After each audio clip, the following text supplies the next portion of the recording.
Hello, everybody, and welcome back to Kiomet. It's been a while since I played some Kiomet, and it's a bit late at night. I'm not really expecting a lot of people in chat tonight, especially because this is not a game that I play very often right now, but it's still a game that I enjoy.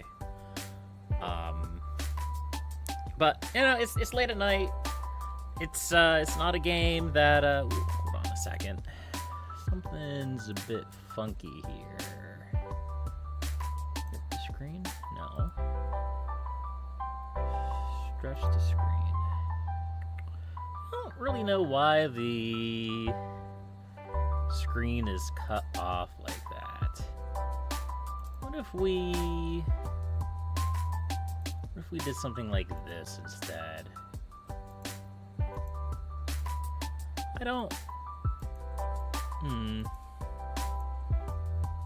Interesting.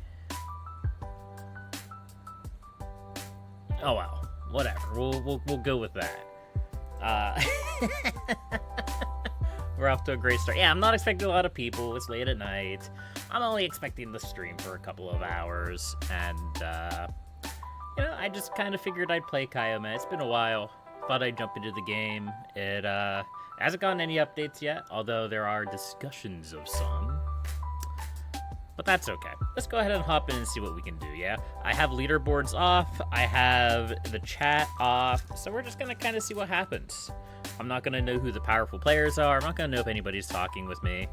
We're just going to hop in, and we're going to see what kind of little empire we could build in just a couple of hours, yeah? So, for anybody who is new to Kiomet, of course there's nobody hanging out in the chat right now, but that's okay. Kiomet is free. You can go to kiomet.com to play it. It's free to play, always has been, always will be, as far as I'm aware. Yeah,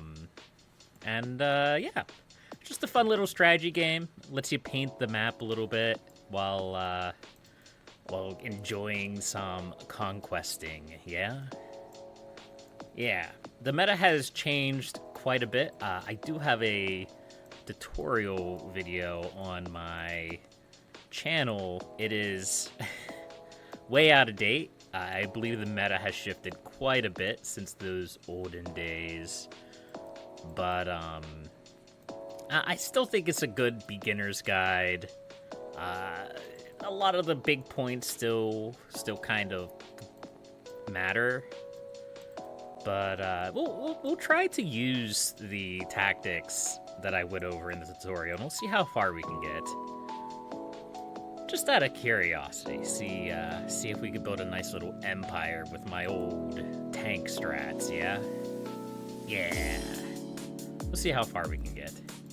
Try to ally up with Napoleon. Basically, any player we're going to try to befriend. It's generally not a good idea to pick fights with players, especially early on, because, well, even fighting weaker players can be a bit of a pain, yeah? So, you want to try to avoid, you want to focus on the bots. If you know who the bots are, I'll try to go over it when I see. Like, I know Lore is a bot, this guy down here. Usually they are pop culture references, so they'll refer to, like, robots and AI in fiction. So Lore, of course, being the brother of Data from Star Trek. And you'll see others as we go, I'm sure. Okay. Just gonna nibble on this territory. So this grayed out territory is unclaimed. Red territory is the territory held by factions that are not allied to you. And purple is factions that are allied to you. You cannot traverse through allied land, but you can give your allied troops by sending troops into their land. which has mixed benefits, we'll say. I've definitely made great use of that feature in the past. Just relatively recently, I had a rather big war where my ally was feeding an enemy troops, and I kept, like, bombing the enemy, and it kept switching over to the ally, which caused so much frustration for them. But it is what it is. So we're just going to try to get a nice big base here before actually setting up any supply lines.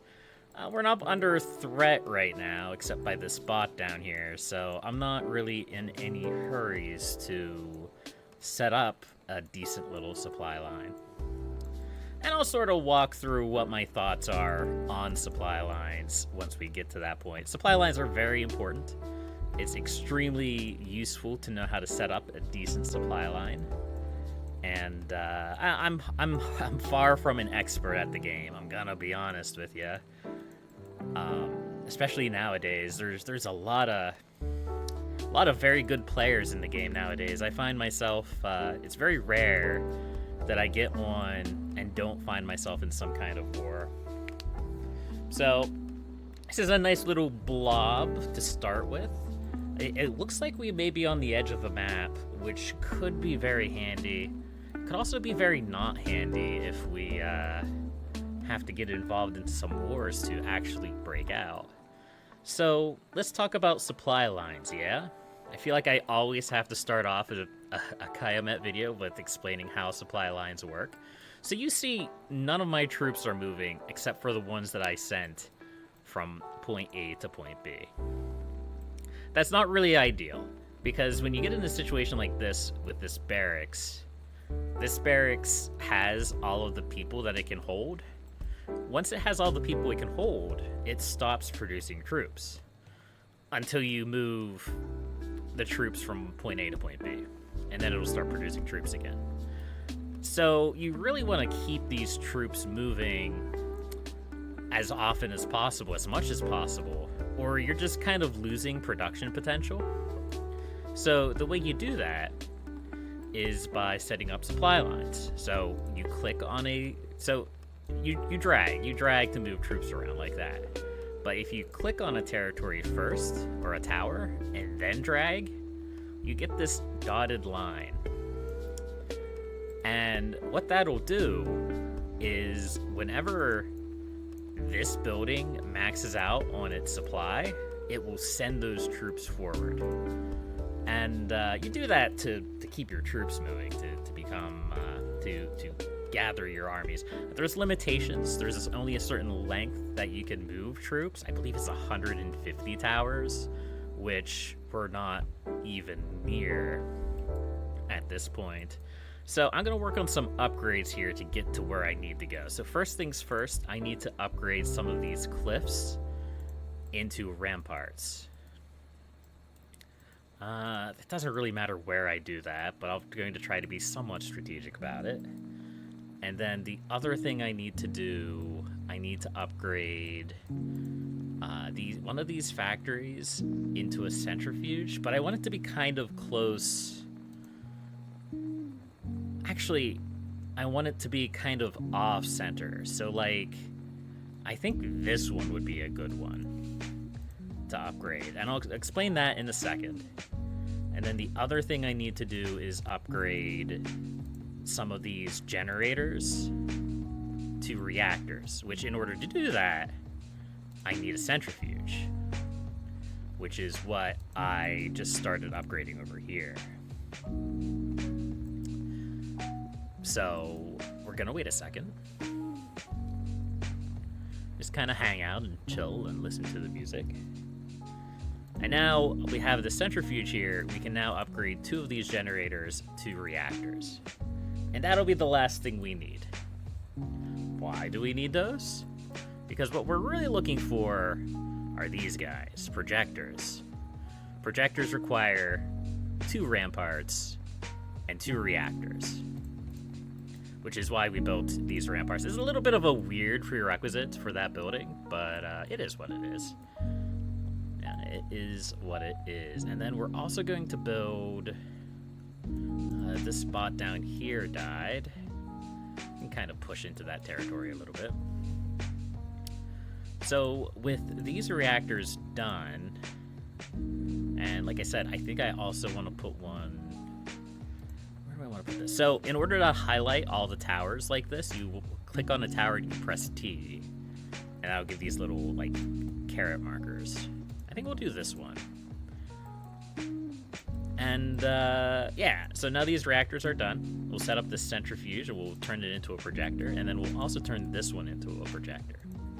So projectors work the same way as any production buildings, because this is technically a production building. What the projector does, it produces shields. Now, shields on their own, yeah, they can be useful. You can use a projector, you can send a shield forward, and what that'll do is it will increase the amount of shields on a tower by 10 points. That can be useful, but that's not the But that's not the primary reason why we want to use them. Why we want to use them is because they're production buildings, which means you can run supply lines through them. So if we set up a projector over here... Oh, that's too far away. Okay, we'll have to use this one instead. Okay, so that's the other thing, is that a single supply line can only go... What is it? I think it's 10 towers? 1, 2, 3, 4, 5, 6, 7, 8, 9, 10, 11, 12, 13, 14, 15 towers. Yeah, I was completely wrong. So you want, like, waypoints around. You want different waypoints for your supply lines. And that's kind of what I use projectors for, along with shields. We'll get into that when we get into that. But we're going to try to push into this territory as much as possible.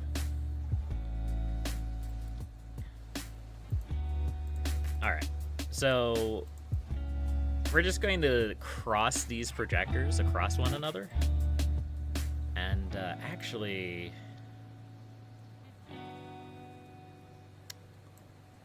Let's see.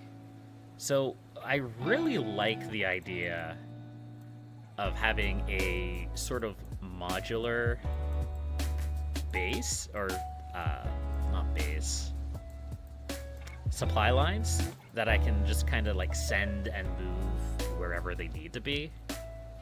So I do like somewhat smaller tetrahedron. How's it going today? I wasn't expecting anybody in the chat at this time. But, what was I saying? Yeah, I like to have, like, modular supply lines that I can kind of twist and maneuver around as necessary. Alright, so it looks like we have a nice big area over here to expand into. So we'll start working on that. Alright, so we have the basic layout of our initial, like, circle of supply lines here. And now I think we're just going to, like, upgrade everything, and we're going to funnel it into this supply line. Again, I'm using, like, the tutorial strats that, like, I went through on my tutorial video. I don't necessarily think this is the most optimal way to play anymore. But it is easy. It is easy to do. So how are you doing tonight, Tetrahedron? It's a bit late for me. Hence the sort of more chill feeling of the stream. At least how I like to believe that's a little bit more chill. Maybe it's not. Who knows? But as you'll see,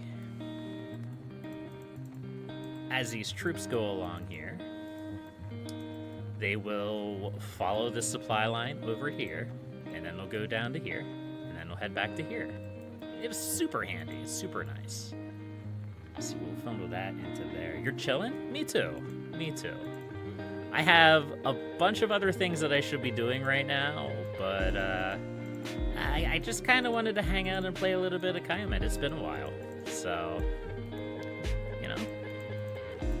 Figured I'd make a nice little empire, see where I can get in a couple of hours. and then go from there. See how I'm feeling after that.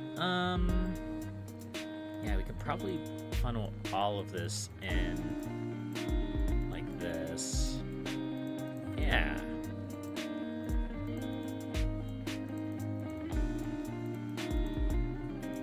There we go. We're gonna have a nice little army on our hands. We probably have a couple hundred points worth of territory here. Recently I've been playing Kiomet, and I've been getting stuck in situations where I have not been able to expand without fighting. So it's nice to have a little bit of a buffer zone here to kind of draw forces from. Maeve down here is a bot, so we can target them once we get a nice little force going here. But, oh, nope. I guess Maeve has decided to leave. Bots will do that from time to time. They'll spawn in, they'll despawn, they'll leave, and as they do, the territory will change and shift and adjust as necessary. I always feel like I have to explain Kiomet as if nobody knows what's going on, because it's such an odd, obscure game still nowadays. And, you know, there's still a lot of people who don't really understand the game. So I get it. I understand. And I like to try to make it accessible, even if this is, like, the first bit of Kiomet that you've seen. Plus, I get to break in the new Twitch category. Twitch recently added the Kiomet category at my behest. Well, I mean, my behest. I put a request for an IGDB page for it so that I could use it as a category. Either way. Alright, so I'm going to do it a little bit weird with this bot. I'm going to try to completely encircle this bot without actually conquering it, because I feel like there's still a whole lot of nothing up here. So if I could get a couple extra 100 points of territory just by encircling this bot, that would be very handy.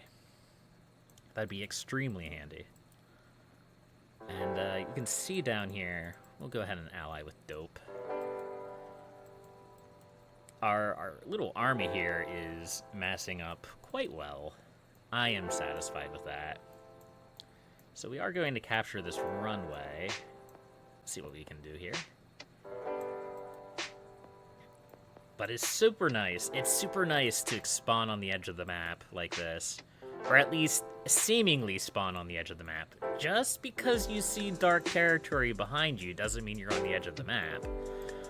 There could be, like, players all the way up here. You wouldn't know. You won't know until something happened to reveal them. Just kind of the nature of the game.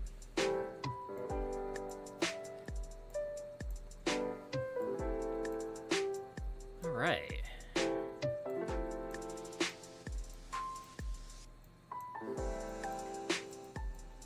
It's funny, I played Kiomet back when the border of the map was a little bit more of a soft border, when zombies used to rule the land. You can check out some of the older Kiomet stuff for that era of gameplay, when the border used to just be like unclaimed territory, where like zombies, like unaffiliated troops would just control everything. You wouldn't be able to really push that deep into it without like a concentrated effort. And even then, it was almost impossible to actually keep that territory.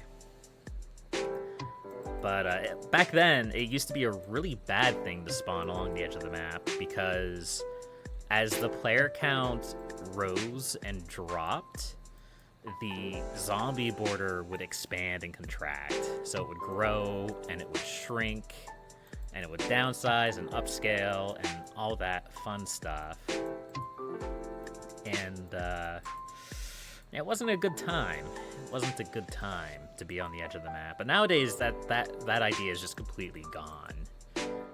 You want to be on the edge of the map because it's easier to control your borders if you only have to control your borders from one side. We'll go ahead and we'll befriend this player. I have plenty of land to expand into. I'm not too worried about making friends or enemies. It's kind of annoying that this side is kind of cut off from everything. But it is what it is. You can make do.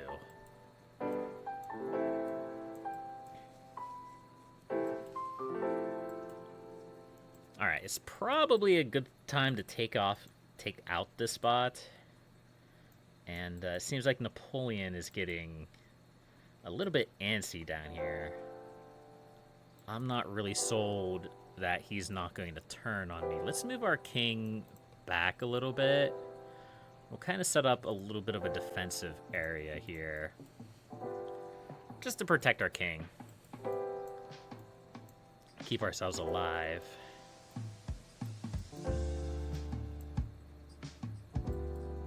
Alright, this player has departed. And this is an interesting area that's opened up. I can't actually get to that area. But that does mean there's probably players over here. Maybe we're not on the edge of the map.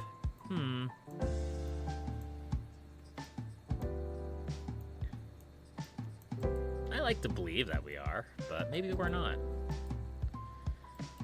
Yeah, a lot of times when you'll see situations like this where you'll have like a big bulge up here with no players up here, it means that a very large player may have been here and then they just left. So that's another possibility. It's hard to say. Without knowing what was going on before, who knows? Who knows what's going on? I don't know what's going on. I have the chat and the leaderboard turned off.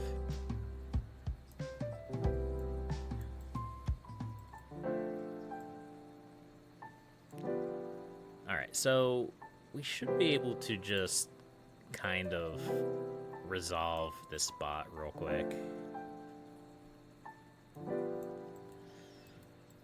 It shouldn't take very long. We'll even move... Where's our king? Our king is still in transit. There he is. I was gonna say we'll even move our king up. That's a very handy tool that very few players will actually make use of. Your king has a radius around him that prevents towers from despawning. So like you'll see towers will periodically spawn in and despawn depending on where players appear. If your king is near the border of the map, when a player leaves, that player's territory will not despawn. Just kind of a cool little food for thought. It's one of the few utility uses of the king, other than just you wanting to protect them, because if they die, you die.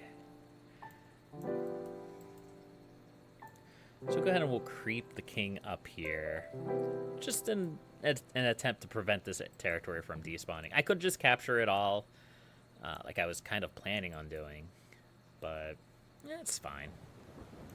No biggie.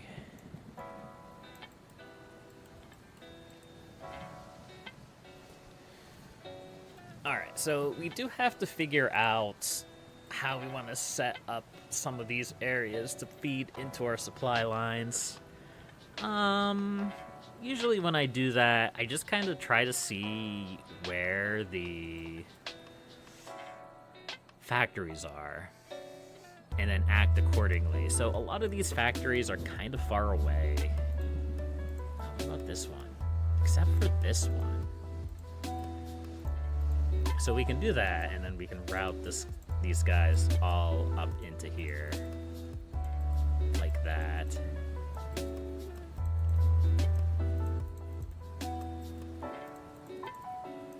That's actually really good. I mean, this isn't that great. You don't really want your supply lines so close to the border. Because if Napoleon here decides they want to take me out, they would just have to destroy that, and I would be a sad Sadman. A very sadman.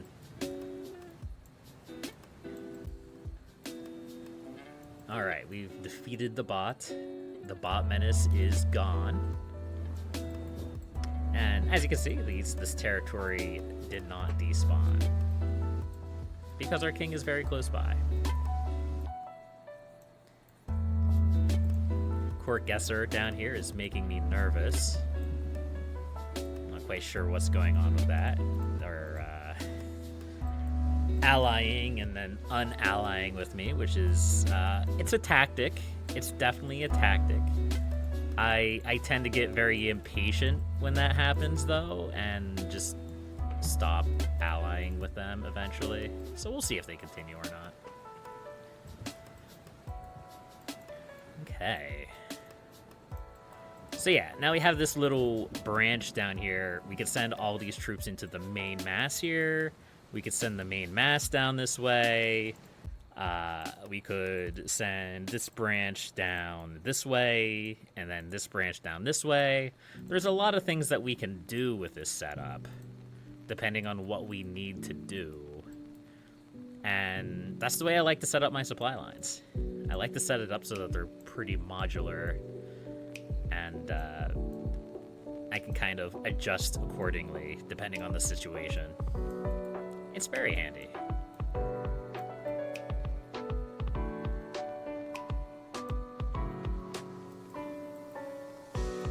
Of course, it doesn't matter what category you're streaming under, you're always going to get spam, apparently. Alright. Let's see.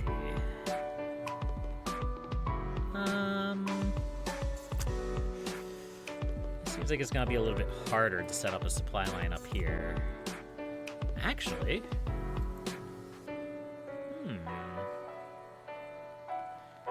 Now that's a little close. That's a little close, but that's the only factory I could turn into a projector that will feed into this. And technically we can have all of this feed into this one. Now this is a little bit much for one projector, but it's fine. It'll be okay. At least for me. Like I said, I like to have a little bit. Actually, I guess we could set up like this.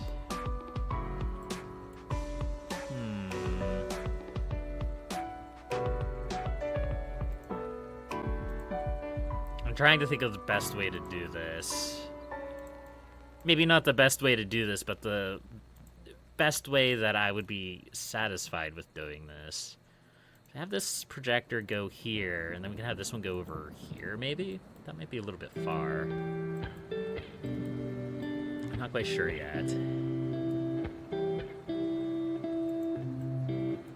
I didn't actually mean to send... I didn't actually mean to send my supply line down that way. Oops. Oh well, it's fine. It is a little far. Okay, well, we can add extra nodes here then.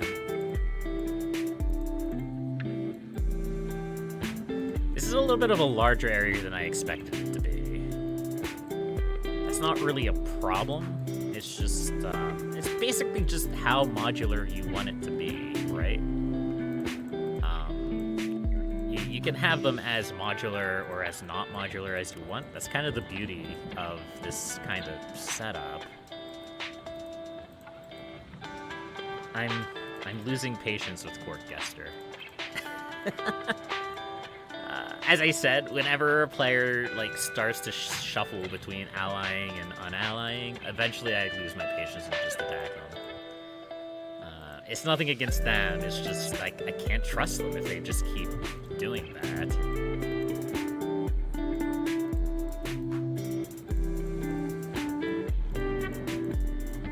Oops. There we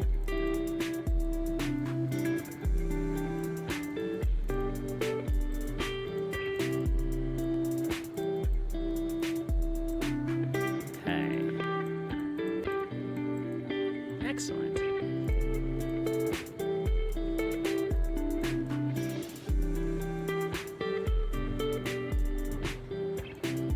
I have to set all of this up over here, too.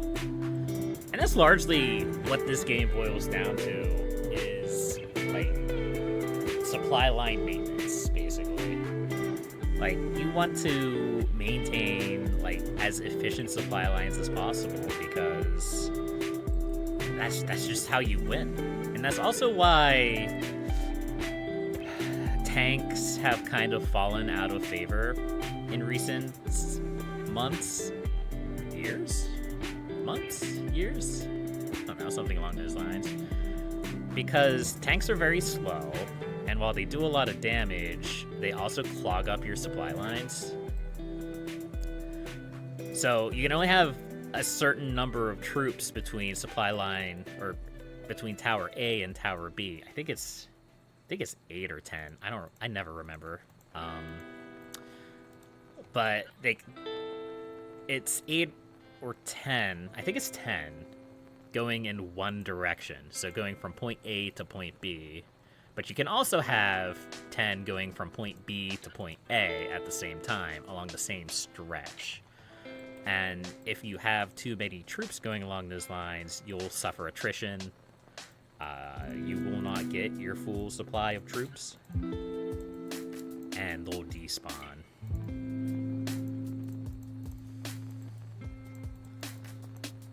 Oop. Go there. All right, let's funnel all of this in.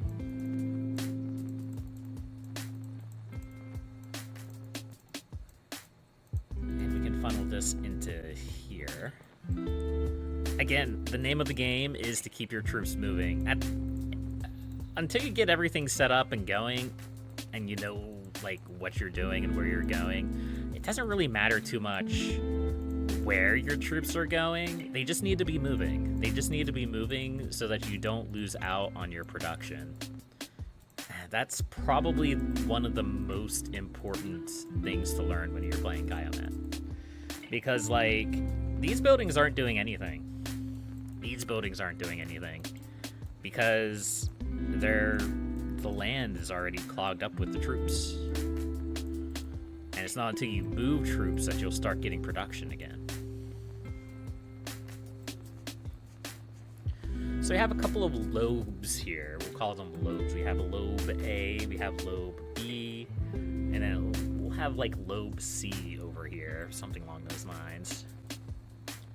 And we can weasel through here, too. Nice.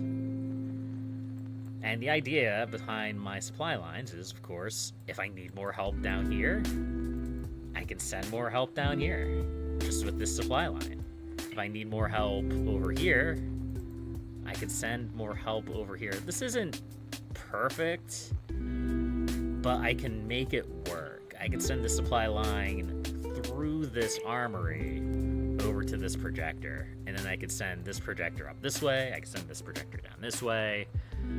It's all about flexibility, trying to be as flexible as possible. In the grand scheme of things, you can take on a lot more powerful players if you can be more flexible than them. So that's something that's been debated quite a lot, is what supply lines are best. And I think a lot of people run helicopter tanks now. So, like, you have your tanks, which we're using right now, and then you can also upgrade the runways to helicopters. And then you could use those helicopters to ferry tanks along. And it's true.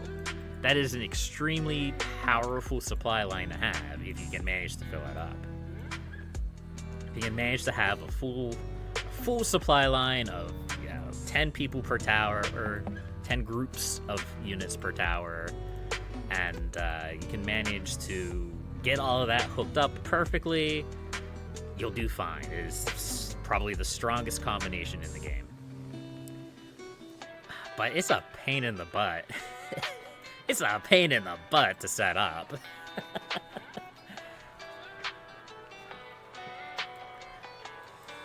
So like I'll just show this off of down here. Just send that armory there for the moment.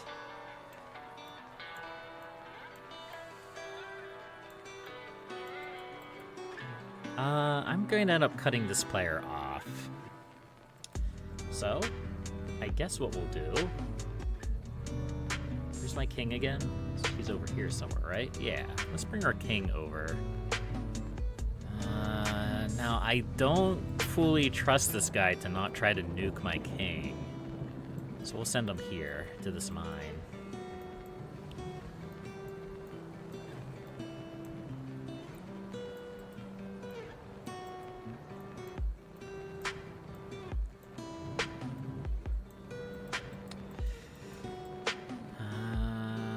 Yeah. So basically the strength behind the helicopters is when you have helicopters, they can ferry tanks along a supply line. So these helicopters will go here. Of course the tanks will move. But if the tanks didn't move, the helicopters would pick up the tanks, and then the tanks would move at the speed of the helicopters to whatever their final destination is. It's really powerful, but again, it just takes a lot of time, a lot of effort to set that up, and I just don't necessarily think it's worth the time. And the amount of effort it takes to set up, you can just set up, like, modular supply lines and just do just fine with that. Again, might not be as powerful, probably isn't, but it's still pretty decent. It's still pretty decent. Even with tanks, it's okay. Yeah, so this player, I'm pretty sure this player is just completely surrounded by me. Let's go ahead and plan to invade him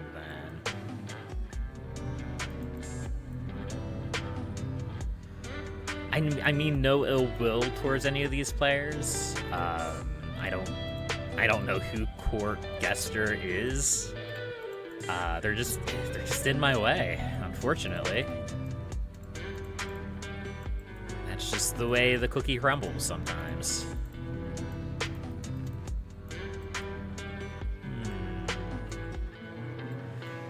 I can funnel all of this into here.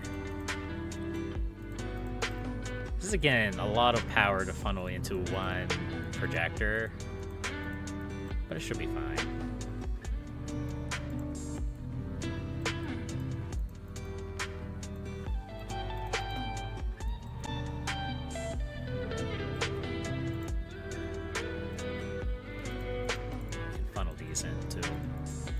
There we go.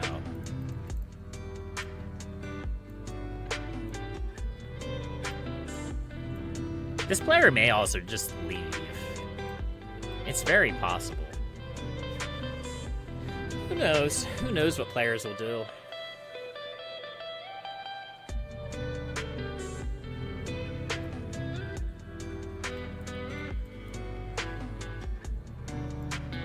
I do want to get a better idea of what this player is doing. Dope. They seem like a fairly powerful player.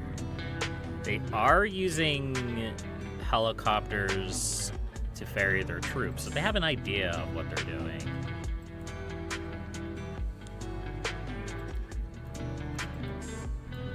Yeah, so he just departed. Doesn't look like all of their territory was not despawned, but that's okay.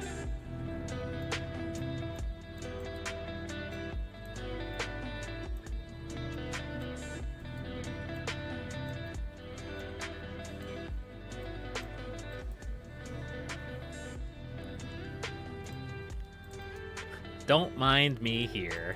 Don't worry about it. I'm not planning anything cheeky, I promise.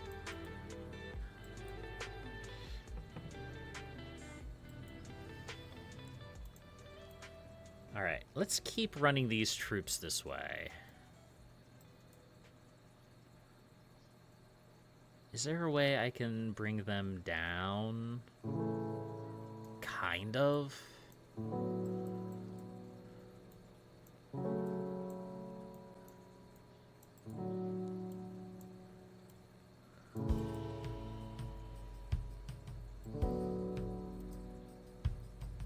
This really isn't ideal. I have this big, like, dead spot right here, which is kind of unfortunate.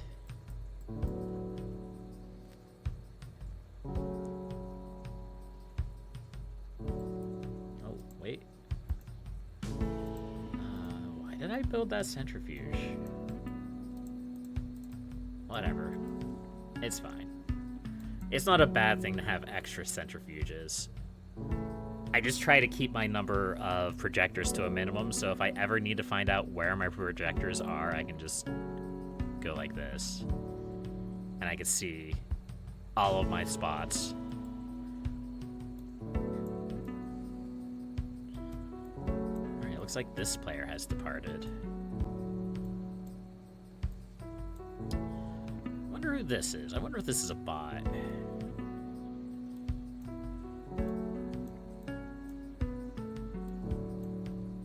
Unsure. Unsure. Alright, now I want to send this over here. Yeah, there. I have a game plan. I believe me, I have a game plan. I don't know if it's a good game plan, but it is a game plan. There is a plan involved.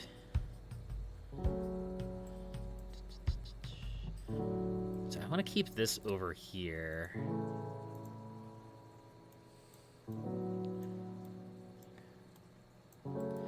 So my game plan, functionally, is I'm going to have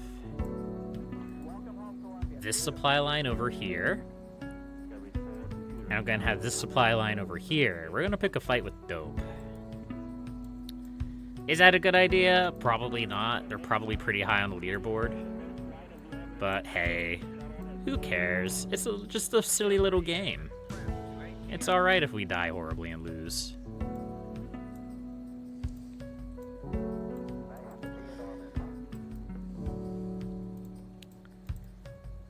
It's gonna take some time. It's gonna take some time to set this up.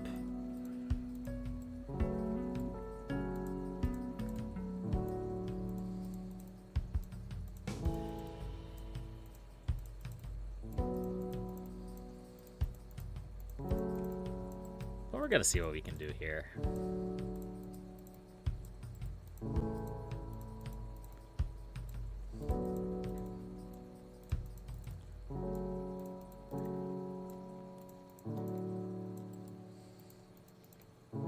Now his supply line is probably a little bit better than mine,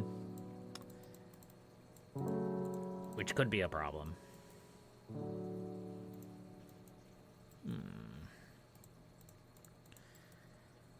But we'll see. We'll see what happens.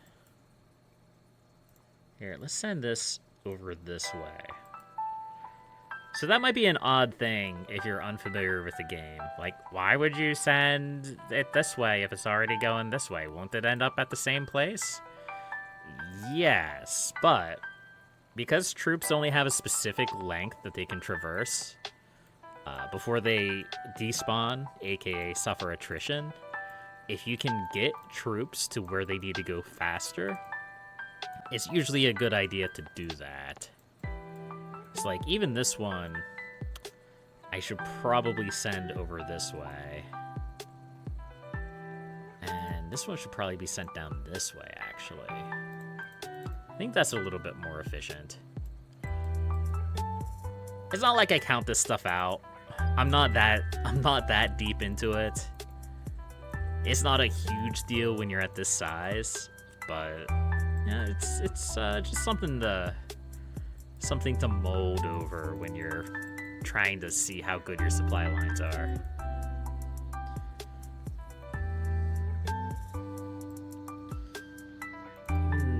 This one should probably come down this way. Yeah. All right. We have a nice little empire going on. We've only been at it for about 48 minutes, 45 minutes. We're doing pretty good. We're doing pretty good. So now we want more sight over the player we want to fight. satellite, so we're upgrading our radars into EWS, and then we'll upgrade our EWS into satellites, which gives us the most sight range. That way we can see as deep into their territory as possible.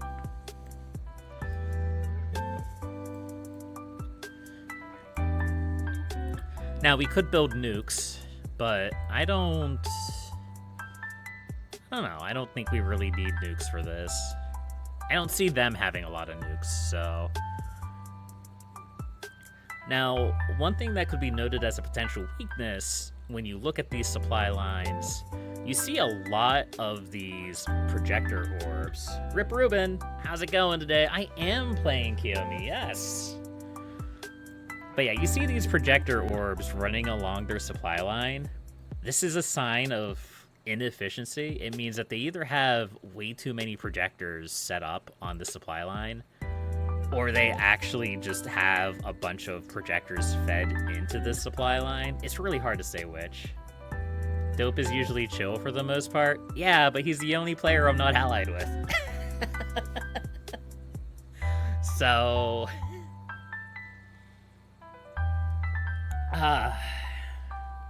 I guess. I don't know. It's okay. We're still gonna pick a fight with them. They're the biggest player next to me, I believe. I mean... I don't know. I guess this player is pretty big. I don't know. Who knows? I'm not gonna let you deter me, chat. I'm gonna do what I'm gonna do.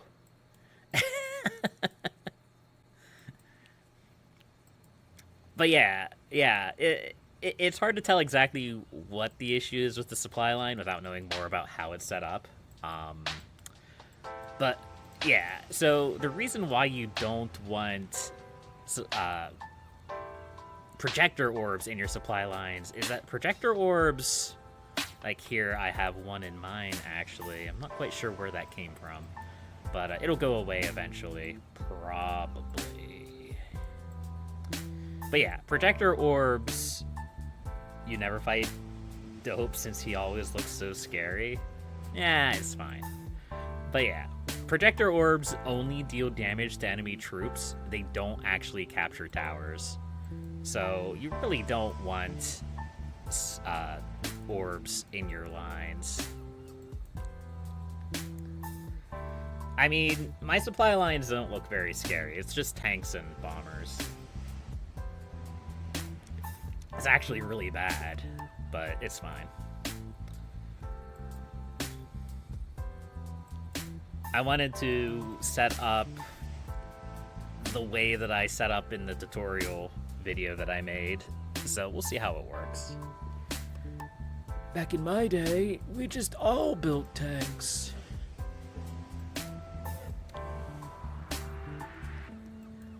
Okay.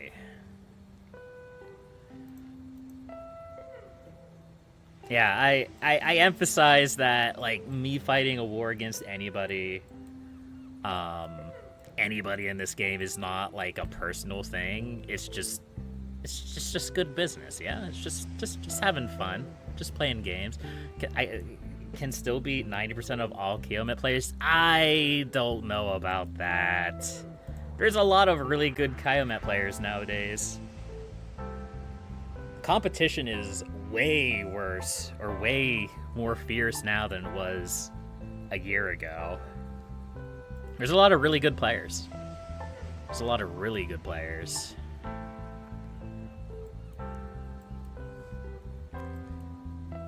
So I haven't done anything with my supply lines recently. You might be wondering why. I'm just largely building up the number of troops in my supply lines.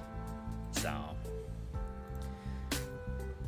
I'm probably at a good enough spot to actually attack. I wish I could see better. I wish I could get a better idea of what his territory looked like.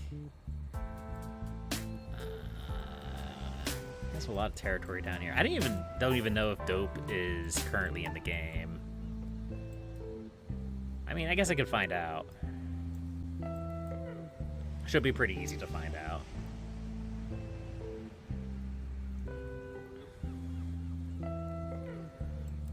Actually, he does have a bunch of nukes. I should probably build more launchers, just to suppress his nukes a little bit.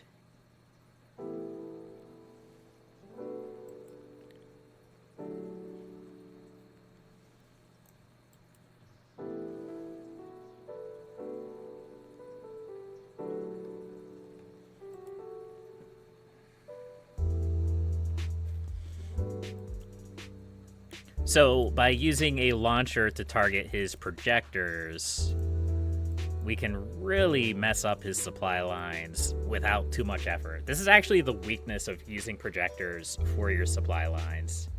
It's super easy to destroy them and disrupt them.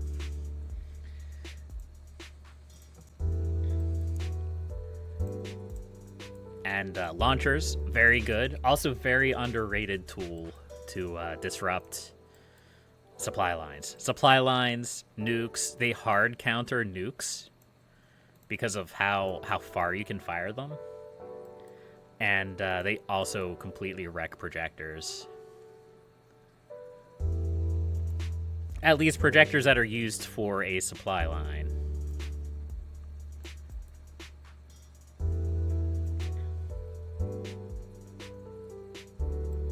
Alright. We can probably start pushing now.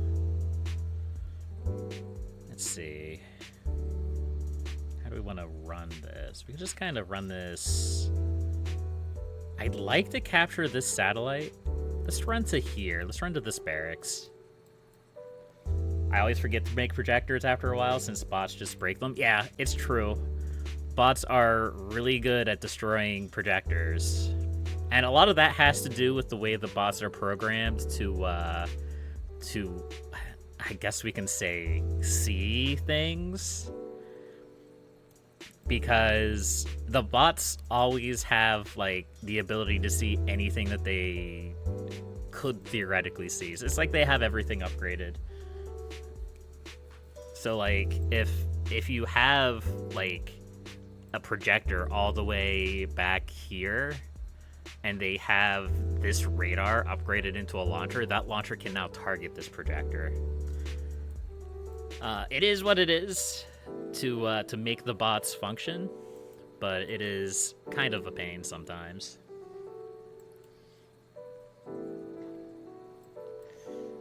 So yeah, we're just gonna push in here. I'm not going to directly target his supply line at the moment, although I probably will if he starts reacting to this.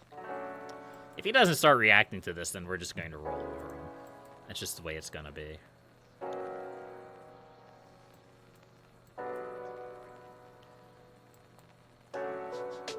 But yeah, with his supply line broken, he's basically wide open to being attacked.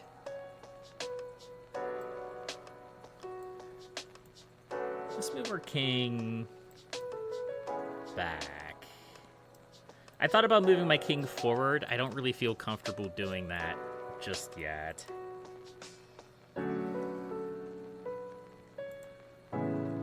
So when you send attacks, you want to send your attack from production building to production building so that you can just kind of continue the push. Ooh, there's a satellite over here. We'll go ahead and we'll send some units that way. Probably not many. Yeah, that's actually probably more than enough. And we're basically just gonna go king hunting. There's not. Let's just kill Dope. Yeah, we're just gonna hunt down his king, basically. See what we can find. Yeah, he has a lot of projectors set up.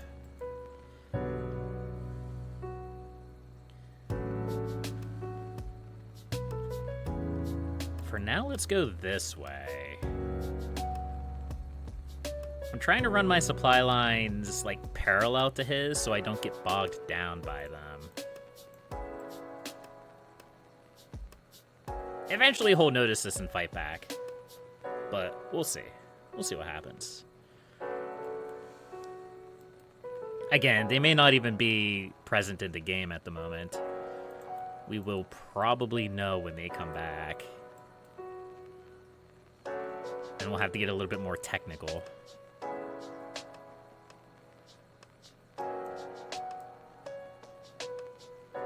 Oh, is this moving? No. I thought maybe this was moving to, like, cut me off, but it's not. King hunting on someone with 13k when I also had about 13k didn't work since his lines were slightly better than mine, so even though they were AFK, I'd never found their king. So the problem with Kiomet in general is that you have to keep in mind that, like, you have to assume that their king is probably in the center of their empire, quote-unquote empire. So it's probably going to take at least as long as it took them to conquer that territory for you to find their king. Like, so, like, let's say somebody has 13,000 troops or 13,000 points. They probably spent 13, 14, 15 hours building up that empire. So it's probably going to take you, let's say, about half of that, because you need to assume that the king's probably going to be in the center of their empire.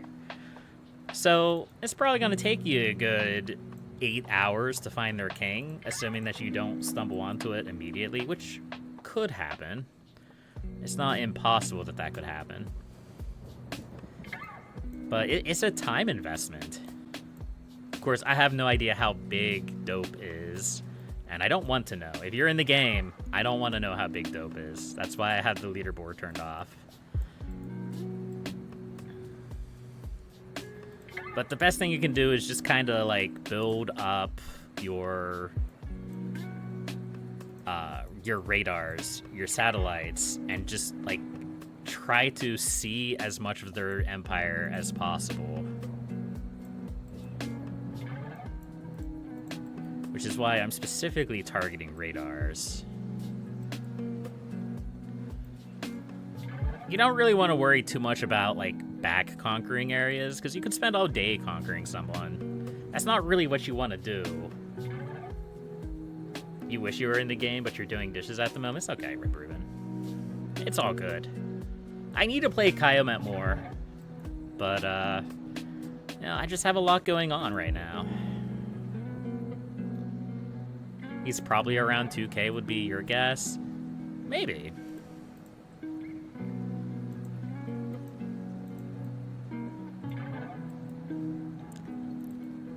That's probably a decent size assumption for the most part. Let's see.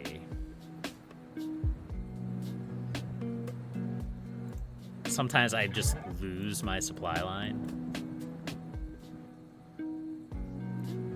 Here, we're gonna take out this helipad just because I don't really like this line being here. We're also probably going to take out this helipad. I really need to disrupt his supply lines more.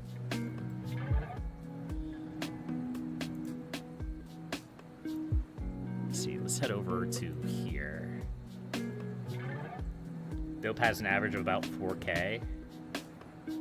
You don't really play that often anymore. It's all good. It's all good. We'll find his king.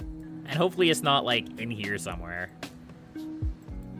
I've definitely had situations like that happen in the past where, like, their king was actually very close to my border and I just, like, went past them. But yeah, based on his reactions, or lack thereof, I'm guessing that they're just not in the game at the moment. Probably AFK. Doing other things. Doing the laundry, doing the dishes. Yeah, doing the dishes.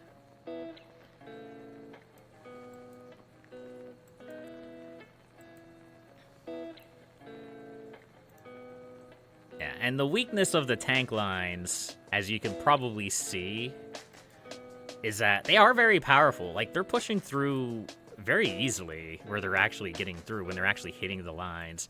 But they are very slow. It's taking a lot of time. But that's okay. We have all the time in the world. And by all the time in the world, I mean we have until I get bored and decide to call it a night. which will probably happen sooner rather than later. But we'll see. Time will tell. The ultimate friend test is to have your king at your ally's border and see if they go for it. I mean, I've definitely tried to snipe people's kings like that before. I have absolutely tried to snipe people's kings like that before.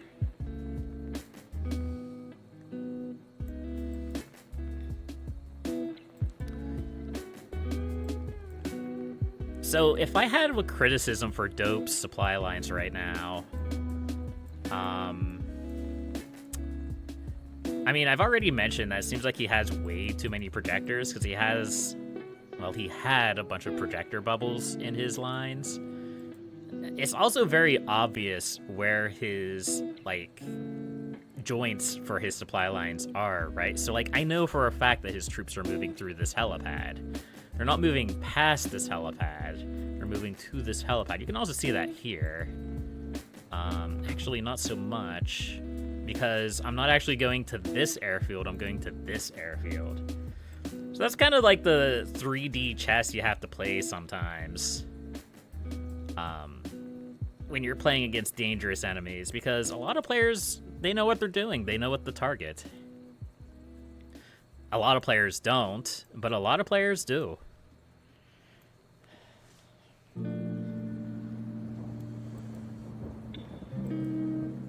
Now, I can... This is a lot of helipads. I wish these were bombers and not helicopters. That would actually help me a lot. I wonder if his king is down this way.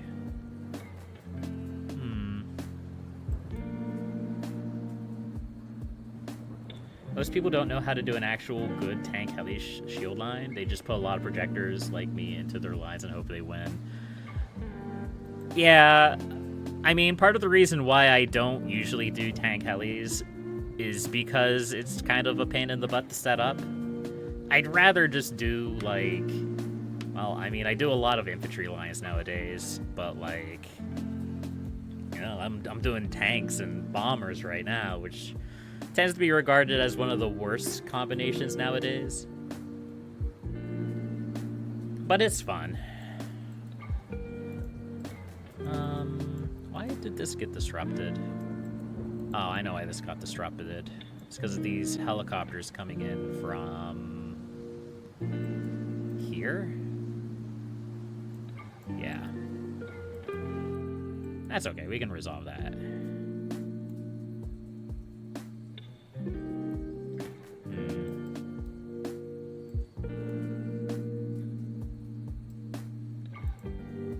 I'd like to get this radar.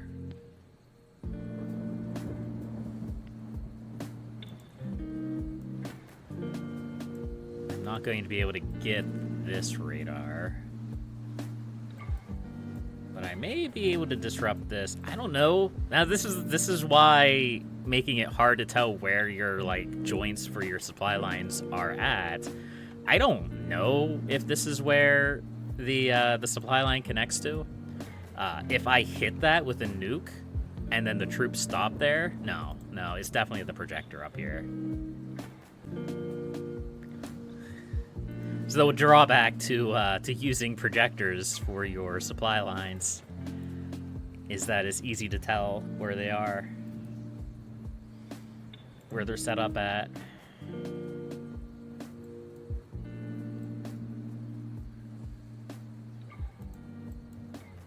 Man, did you see that? It just rolled through that silo like it was nothing.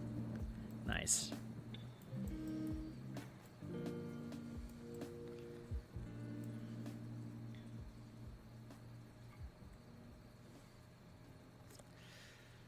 Yeah, so I need to take this projector out. Technically, I need to take both of these projectors out. Wait. Oh, no. I think I know how his supply lines are set up. Hold on. If I nuke this, are all of his units going to stop?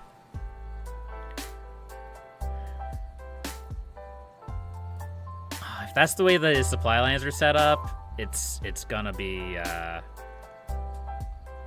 unfortunate.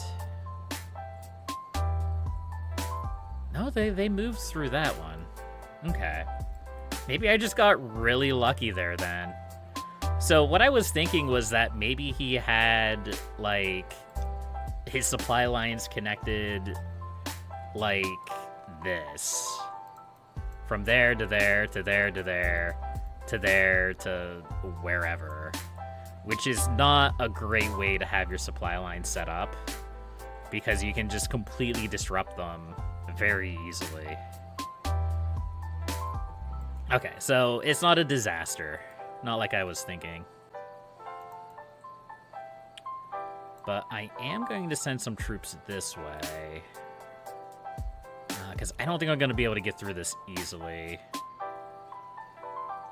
I may have to go around. You can tell if the tower is in the supply line if they don't have full troops there. If you're really paying attention, you're correct. But in the middle of a war, sometimes that can be kind of hard to determine. But I know what you mean. So, like, what Rip Rubin is referring to is the supply line won't move until after... oops, I just got completely turned around here. So this is going here, which is going here, which we can then send up this way. So what Rip Rubin is referring to is the supply line doesn't actually move the troops until after it becomes full. So, like, an armory can house 5 tanks.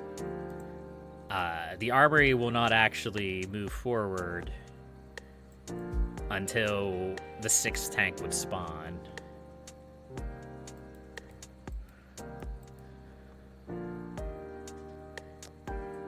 Actually, no, it should. Hold on, let me take. I mean, I use projectors, so it's kind of hard to tell. But, like,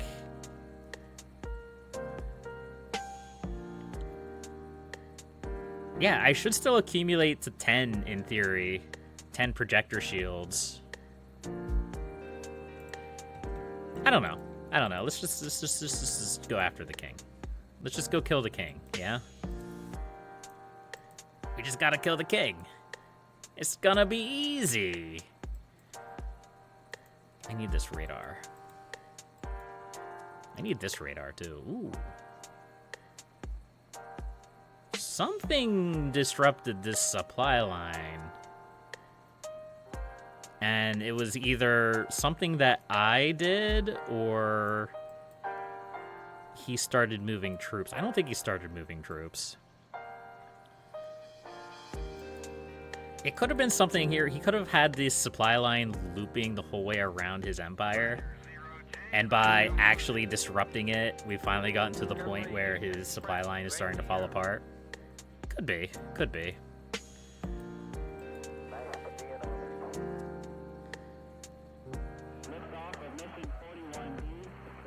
Alright, let's upgrade this radar. I have made decent progress into dope. I haven't seen their king yet, though. Their king could still be quite far away, though, so that's not necessarily surprising. Let's head this way. I'm going to capture this radar. We'll try to take a look down here if we can. And this is basically what attacking other players turns into sometimes. They're AFK, unfortunately. But we're just kind of looking around, trying to find their king before they get back, I guess. It's a little bit unsportsmanlike to fight against a player that's AFK, but we don't know they're AFK. Or we didn't know they were AFK. And now we started a war, we might as well finish it, yeah? Yeah.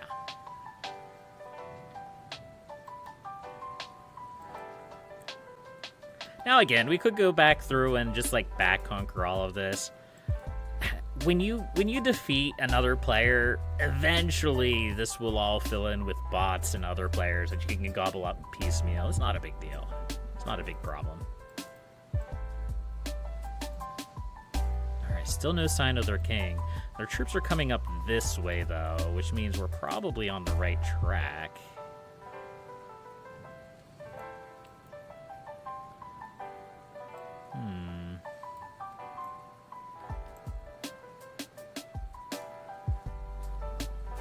I'd like to get that projector destroyed. What would be the easiest way to do that?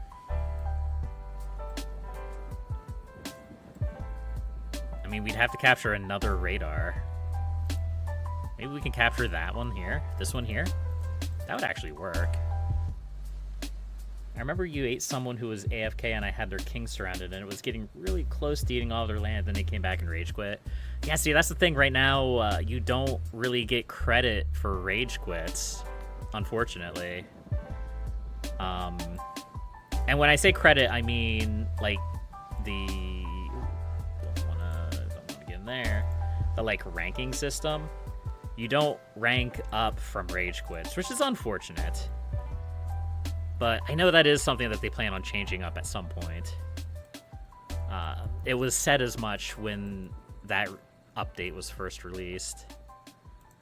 Let's go this way. Capture the satellite.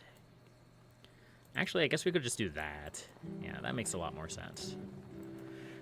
And we can also set a lot of this up into more viable supply lines once we're done dealing with this. You don't really want to ever bite off more than you can chew in this game. Sometimes it's best to just kind of go with things. Just kind of go with the flow. You hate that since there's so many people that rage quit against me. I mean, once you know that you're gonna lose, you know, you might as well leave. In theory, right?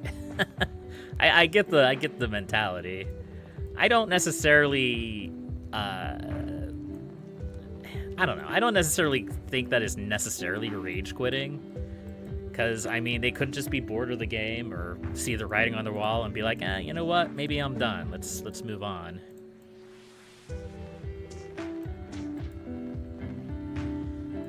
Let's grab this. Like, the term rage quitting has sort of like a anger element to it. It doesn't necessarily have to be an angry situation. You've rage quit in that exact situation. I mean, there's been times where I've been very large and I've just kind of shrugged and left. And I know I've seen like comments on the Software Discord where people were like, "Oh, you left. That means that you lost, right?" And it's like, no, it just means that I got tired of playing the game. I think there was an argument just today between two players where one player just kind of decided to leave and the other player was like, no, you lost. You should admit defeat. I don't know. I don't really play into that. I don't really see Kiomet as a competitive game, which maybe that's my main disconnect from a lot of the players on the Software Discord, because a lot of them do see this as a competitive game. I don't know. I just see it as like a chill little like empire building simulation. It's not a simulation. That's a gross word. Anyway, something that we can do is come back and like deal with some of this like backfill with nukes or bombs and whatnot. Start dealing with some of this behind production. Probably not going to bother with this chunk. There's just way too much there. This, yeah, let's deal with that. That's the problem with it. So many people take it seriously. I agree, 100%. Just chill and play the game. It's not a big deal. It's not a big deal. It is okay.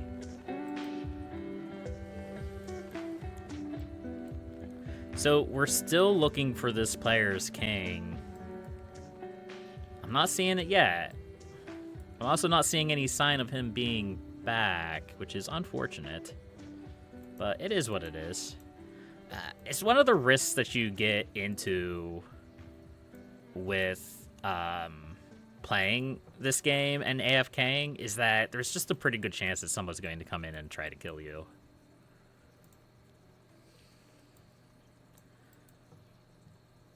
We need to derail this projector. Dig into this territory a little bit more. Let's head this way. I think his king is probably going to be in this direction, if I had to guess. It could be up this way. But usually when I'm king hunting, what I try to do is I try to see, like, where their supply lines are, and I try to run back following them. Because a lot of times, your king's going to be in the middle of your empire, so your supply lines are all going to, like, generate out from that central area. Like, my king is actually... No, I mean, actually, my empire is the perfect example of this. All of my supply lines are heading away from my king in some way, shape, or form. That's not a perfect way to do things, because a lot of players will, like, loop their supply lines around their empire, especially when they go AFK. But it is like it's just a thing you can kind of start at, because otherwise you're just going to be looking around blindly. You usually only lose about 2k if I AFK for 5 hours, and that's if I don't get attacked. See, the problem is that a lot of times you will get, especially nowadays. Players have so much to prove nowadays. They have so much to prove. So many times I see players go after big players because they're big players. Which, I mean, I guess I get. Like, you want to be able to get on and bragging rights and be like, oh, I defeated the strongest player in the game. I've even done that myself. But, like, you know, it's just a game. Just hang out and chill. Play the game. Enjoy it. It's a fun game. It's simple, but it's so much fun. Here, let's take out more of the production here. Where we can, anyhow.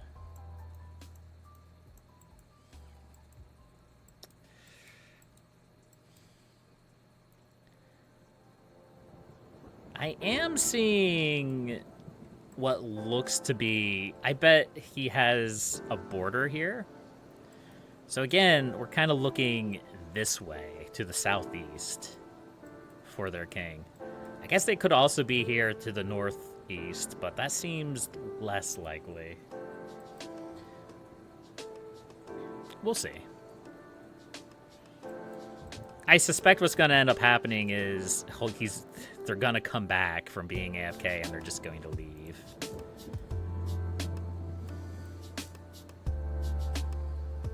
This is why you kind of have to go king hunting, because you're kind of on a time limit. Eventually they're going to decide to come back, and you got to be ready for that. Let's see, where do my supply lines hook up? There. Let's just send these guys this way.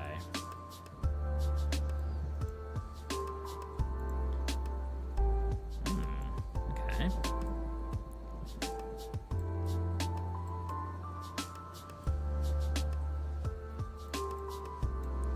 Still nothing, though.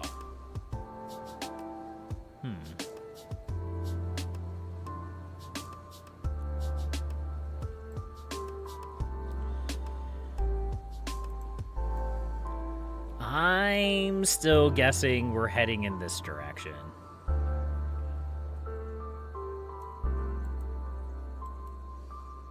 I'm gonna make a choice here. And that choice is southeast. This could be the wrong decision. but it's the decision that I'm making.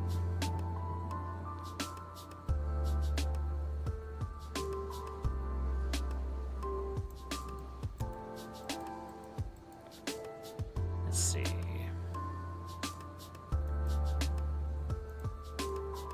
can upgrade this. We can turn this into a launcher,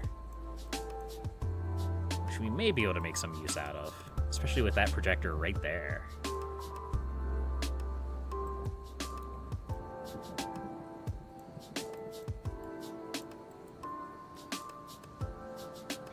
Man, we're just kind of up on our own right now. I like it. Dope is our only neighbor.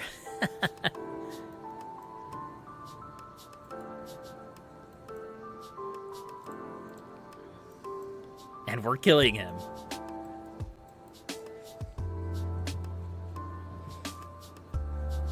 It's like beating a dead corpse.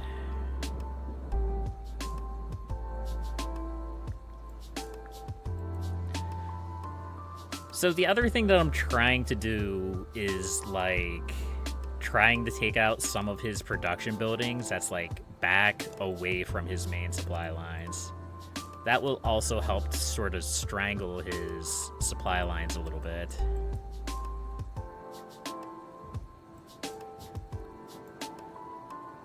Let's see. Let's try to get in here, I guess. It's kind of a gross path. Let's see what we can do there.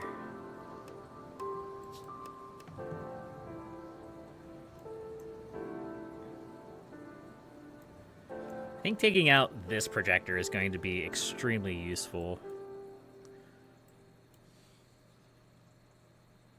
Well, maybe not so much. It looks like this is probably a lot of his troops. Let's head over here. Let's just confirm that this is the lower part of his empire.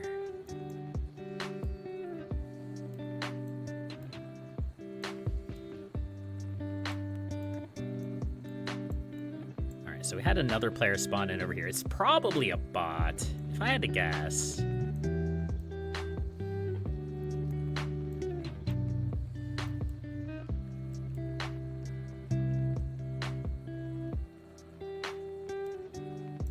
Take out this projector.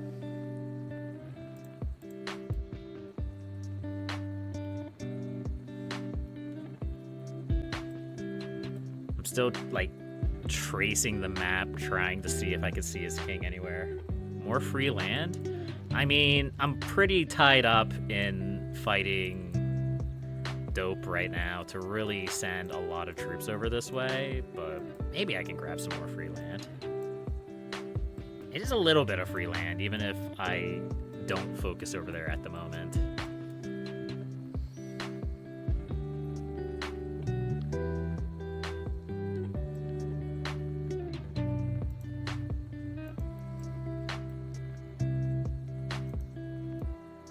Actually, I'd like to go after that satellite. Maybe we go after that satellite.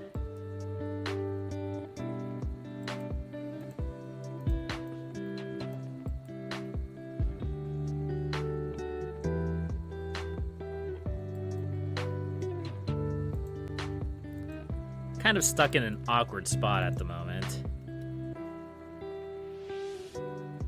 Saw a nuke down in the bottom left corner.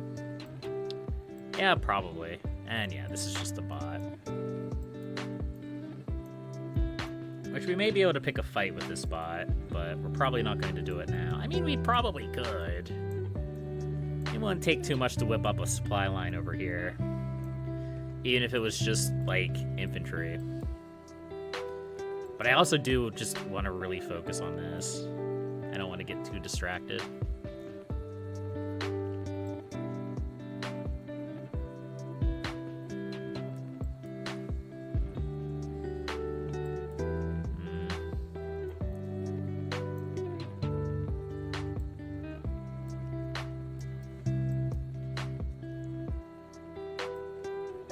I feel like we're losing a lot of our troops somewhere. but it may just be taking a long time for them to get down here because, I mean, it is a long trip. Here's a runway we didn't upgrade. It is a long trip, and our tanks are very slow.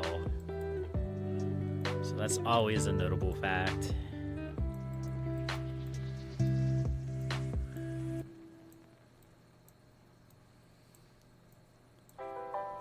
There we go.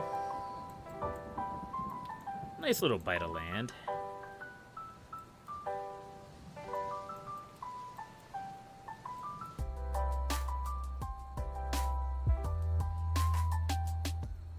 Let's see, where are these units coming from? There must be something farther down here that I'm not seeing. That's okay.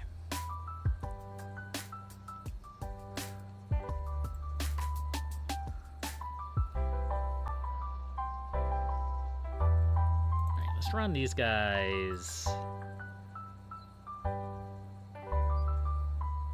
over to here. Let's try to get this EWS.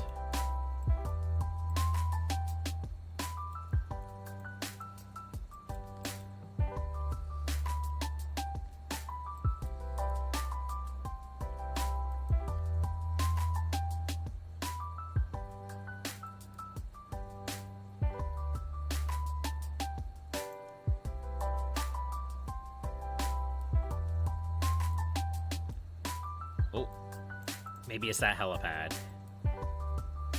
Can always hope. Free hugs! My goodness! Let's get the free hugs!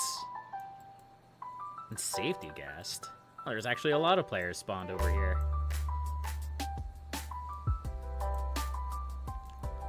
That's okay.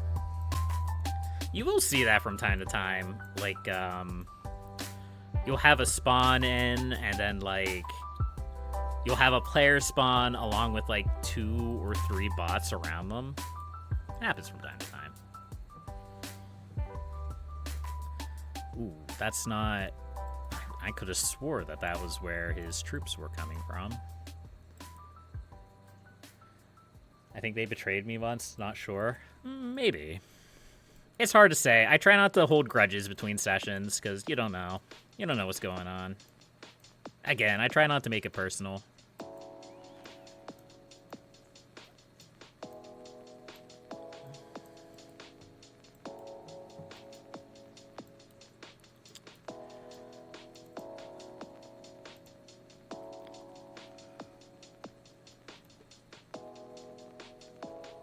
Maybe it would be easier just to head up this way. There's actually still a lot of troops coming through here.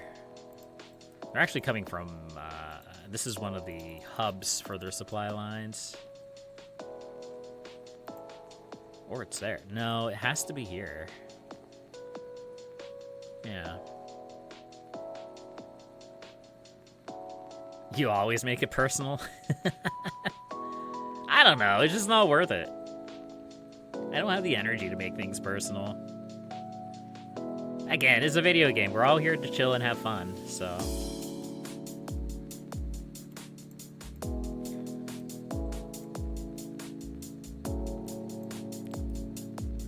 Let's see... Troll here, I'm pretty sure is a bot. Fairly certain.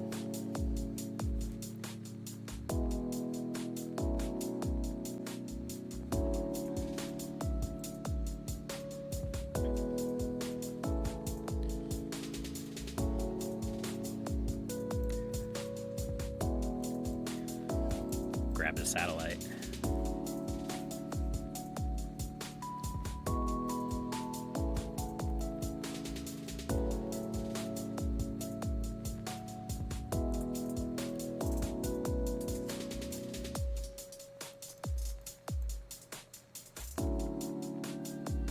I'm just hoping we find this guy's king soon. Surely he's not that big. I mean, this is probably about 1,000 points of territory. I gotta be getting close.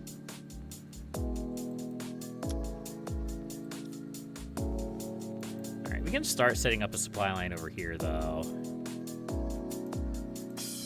Here.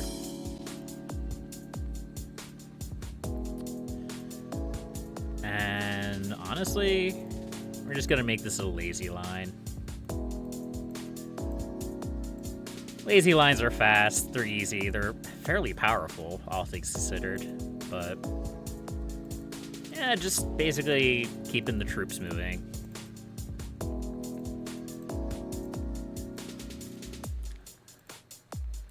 I mean, the powerful thing about infantry fighter lines, so these are fighters, is that they really do like hard counter bomber tank lines, which is kind of funny. But yeah, the tanks are way too slow against the infantry lines, and the fighters hard counter the bombers.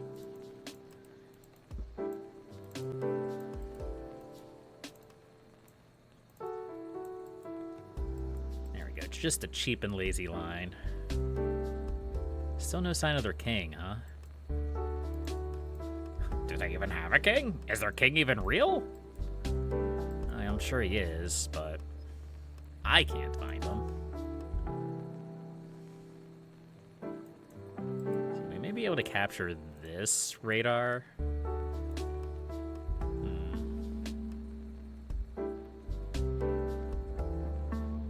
I'm just on Oli. What?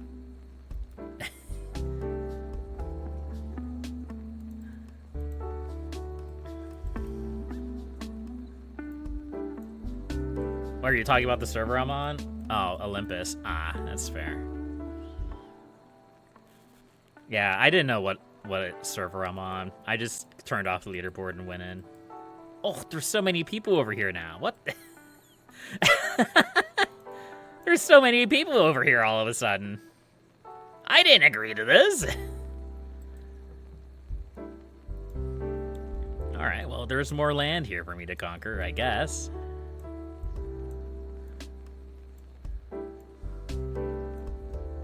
Free Hugs is feeding me troops. That's interesting, but we'll take it. Sounds like a trap to me.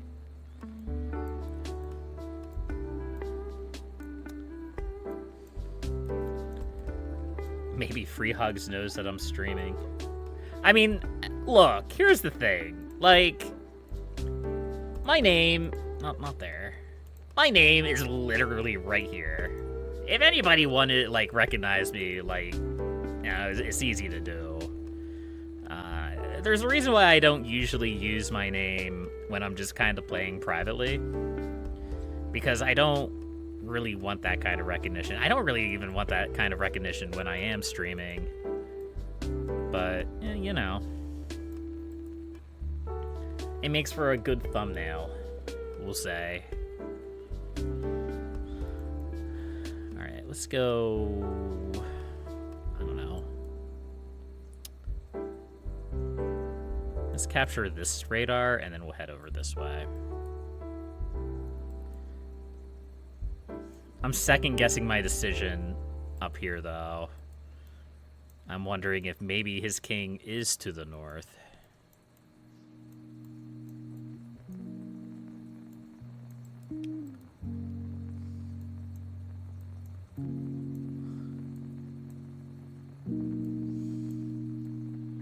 Free Hugs might also be pushing into dope, for all I know.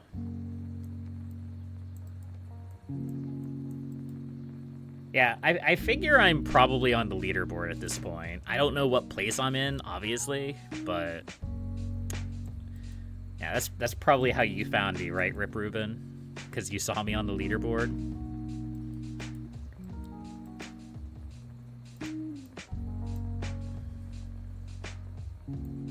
Oh, I don't want to shoot guns at the radar. I want to capture the radar. Do I want to know? Not really, but I can probably guess. Oh, you saw Dope and Free Hugs? Ah, so they're on the leaderboard. That makes sense. I won't say then. You've already said enough. I mean, I could probably get on the leaderboard pretty quickly. If I'm not on the leaderboard already, I could probably just upgrade my cities and get onto the leaderboard. Honestly, the leaderboard is kind of low nowadays. I rarely see players on with more than a few hundred or several hundred points. It used to be multi-thousands points. Multiple thousands of points.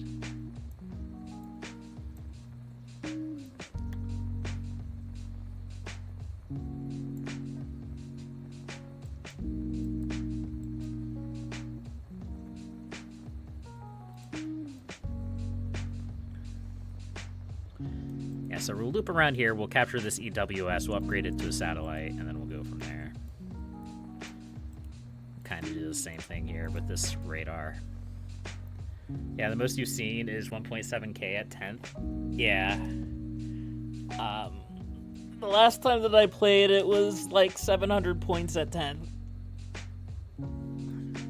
Which is odd, because I know there's a lot of people who still play the game. I don't know, maybe because, you know, a lot of people are on different servers now. That could be part of it. Who knows? All I know is that I need to start taking out these bots or they're going to get ridiculous. Look at this guy. Look how big this guy already is. You really gotta call the bots before they become problematic. And they will become problematic.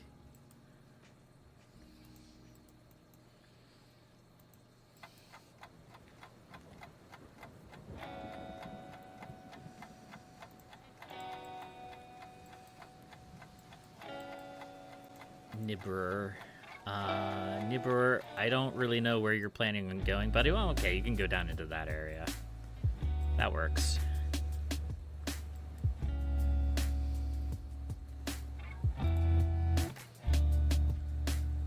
Let's see, where's this bot's king? It can't be that far away. There's Best Guest. And Ul Ecuador is a player. I think Ul Ecuador... Hold on. I've had a couple of people comment on recent Kiomet videos. Was that one of them?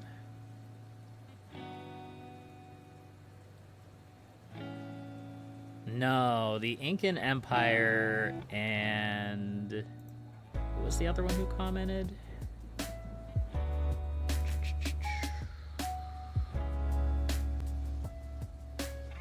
I don't know. There was another one who commented recently. Free hugs left, they were in the middle. Yeah.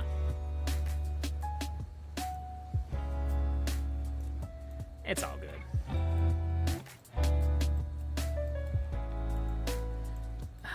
Dope, where's your king? Please, I need it. I just want your king, man. He's not that big of a deal. I want to give him friendship cookies.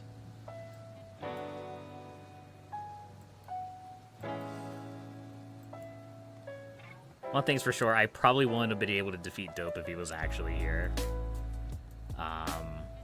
If I did, I would have had to switch over to, like, infantry lines, probably. Because he was at least as big as me, if not bigger.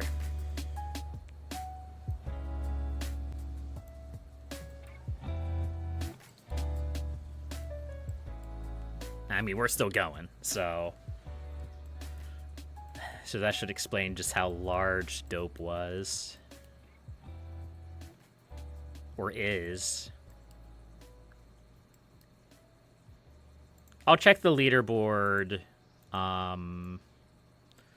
when I'm done with this war, I think, just to see where we're at. Well, I don't know. Nah, I mean, we could probably check the leaderboard when we're done with this. I doubt, even if there are other big players, I doubt we'll run into them. And even if we do, we're big enough to kind of handle ourselves at this point. Kit, where is your king? There it is. Alright, we're heading in the right direction then.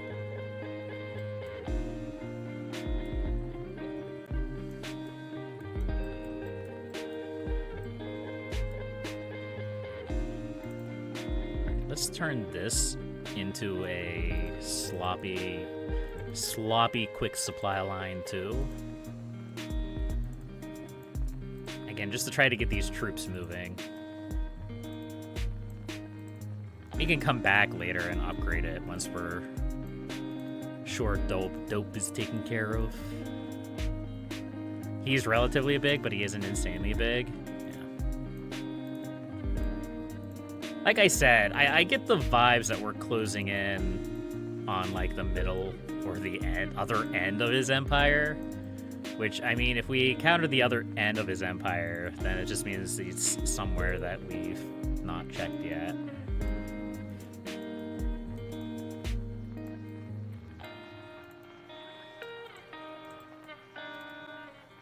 I'll connect that into there real quick. Let's see.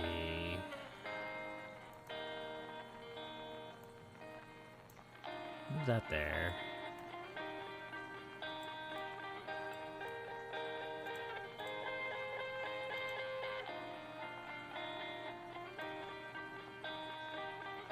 And let's go this way, actually. Actually, no. I lied. Let's head this way. I'm gonna capture this point.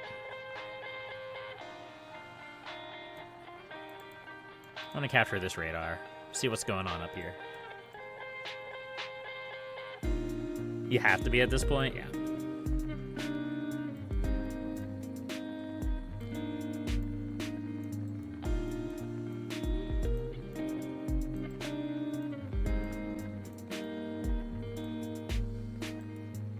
I mean, it's just all a matter of, like, where his king is parked, right? Maybe he doesn't have his king centralized. Maybe his king is off to the side somewhere. Either way, we're probably getting pretty close. Unless I'm just overlooking it. And I could be. It wouldn't be that difficult. Watch it is right in here. That'd be hilarious. Could be down here too. I find it hard to believe that there's too much more of his empire down here though. See how it like separates out, and yeah, there's nukes going on down here, which means there's probably either excuse me, game. Which means there's probably either bots or other players down here and here.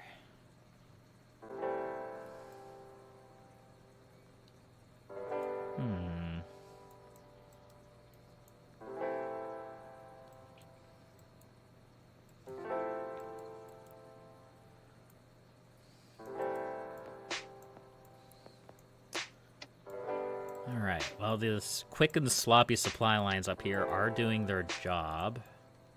Let's go ahead and go after Trool next. Your mouse isn't working that well today? You don't know why? Yeah, maybe it's time for a new mouse. I know sometimes when your mouse starts going bad, it can cause wonkiness. Here, let's try to grab this satellite. Is there a way I can get a silo up here? There's one right here, actually. I can't really target anything important with it, though. What I could try to do is capture this silo. Do something like that. Grab this silo, I can hit this helipad, and that will cut off this line. Wherever the heck it's going. Wherever the heck it's going, we can cut it off.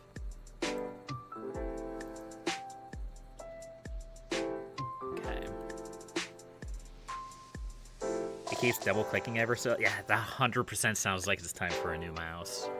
I have a drawer full of about 8 mice that all double-click. Like, I don't know why I still have them. Let's actually take a look here. Not there. Here. 1, 2, 3, 4, 5. Okay, no, there's 6 there. I think I gave out 1 or 2 of them. But, like, all of them have that same problem of double-clicking, and I would just get a new mouse. Unfortunately, it just sounds like it's time for a new mouse.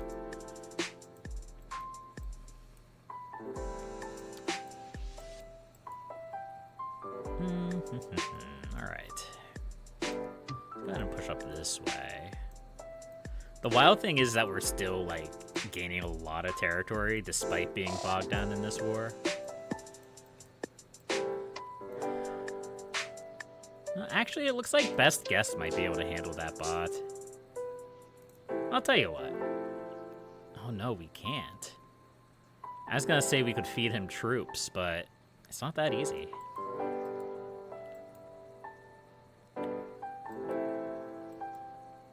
Alright, well, let's just keep our attention down here then. Dope's King, where are you? Come out and play. Need to destroy that. Need to destroy that too.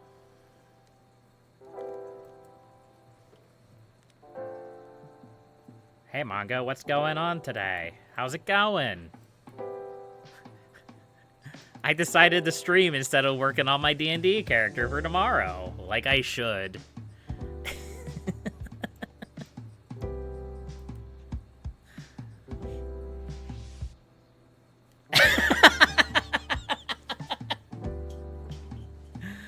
Did you? You are definitely not judging me. It's fine. I'll have it figured out tomorrow. Tomorrow morning, maybe. Maybe when everybody arrives. Who knows? That's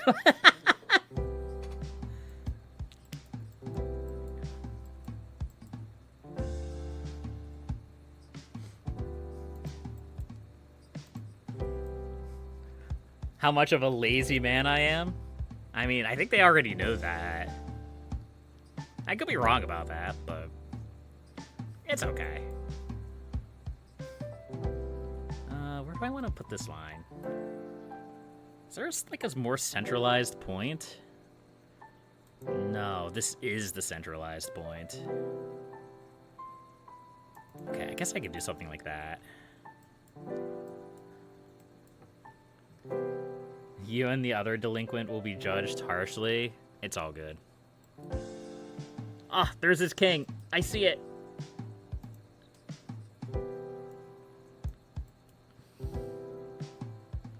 Really? It's on a mine? Oh, okay. Alright. I see how it is.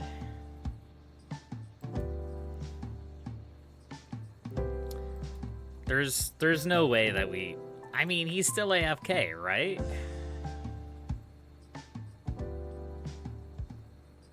Surely we'll be able to nuke him. You just gotta turn this rampart into a silo. Do I want to do a cheeky play? I don't think I have time to do a cheeky play. I was gonna move my king, like, the whole way down into, like, here. That way none of this land despawns, but I don't think I'm gonna have time to do that, unfortunately.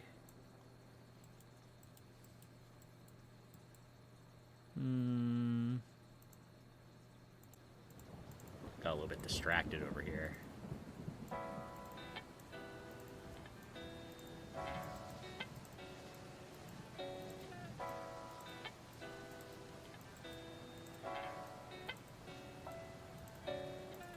Just quick sloppy supply lines here. That's all. Just a little sloppy supply line. Do I want to put another one up here? I probably could. Set something up like that.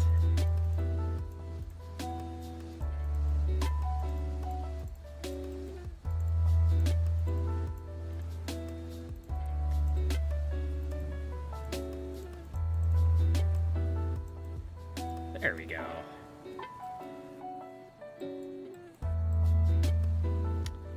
Alright, so the question's gonna be, will we kill the king with a nuke? Why is it there, lol? So it's probably where he spawned. Like, let's be honest, if he hasn't really been challenged for the entirety of the game, he probably never really had to move his king. There have been times where I haven't bothered to move my king. Or he moved it onto a mine, planning on upgrading it to a bunker later, and then just never did. It happens. It happens from time to time.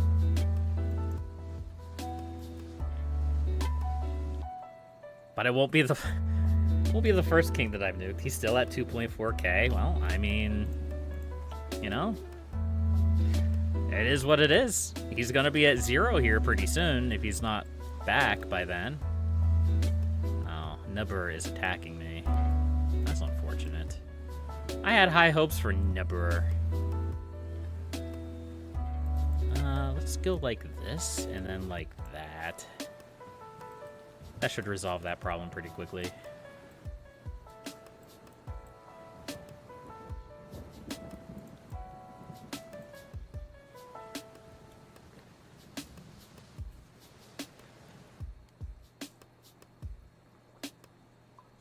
I'm pretty sure there's a notification when your king's in danger. Could it be that nuking him will catch his attention? No, because I think the notification will go off when those troops got onto that line, too. No, I don't remember. I don't play with the sound on.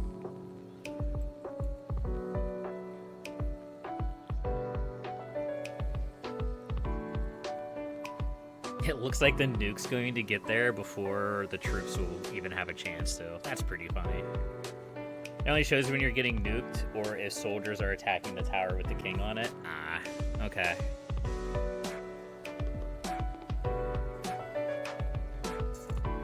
I don't know. My king is so rarely in danger that it's not a problem.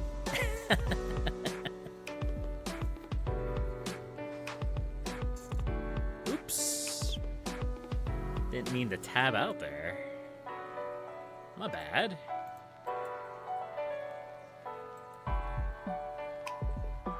There we go. Ended it with style.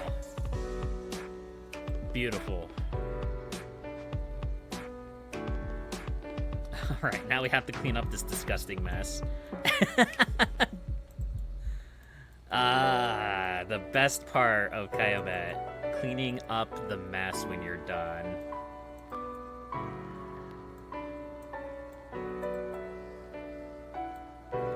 This doesn't look completely hideous.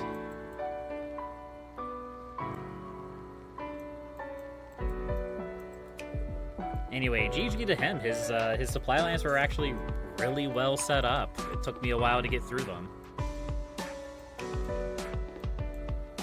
There we go.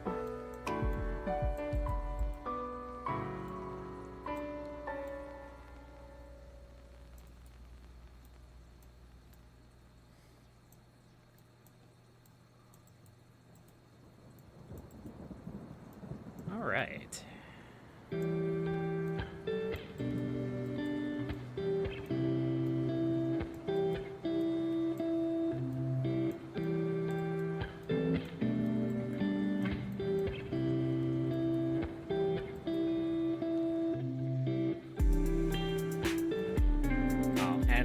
Nuber just immediately left, it looks like.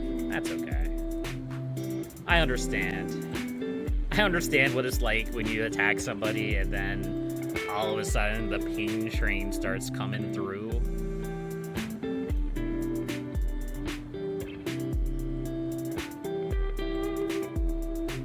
Let's deal with this spot. We can't deal with this spot. We don't actually officially border that bot. That's gross.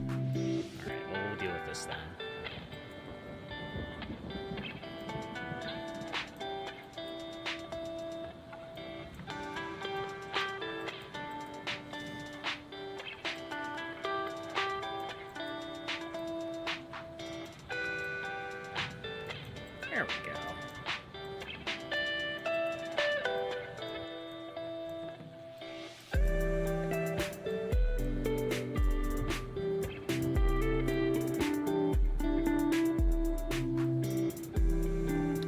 We're looking pretty big, pretty big. Yes. Big Empire.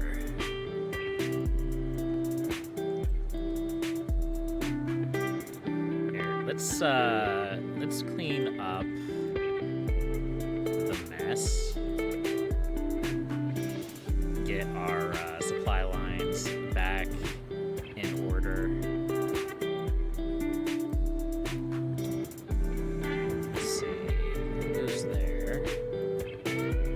This goes here. This goes there. And then you go there.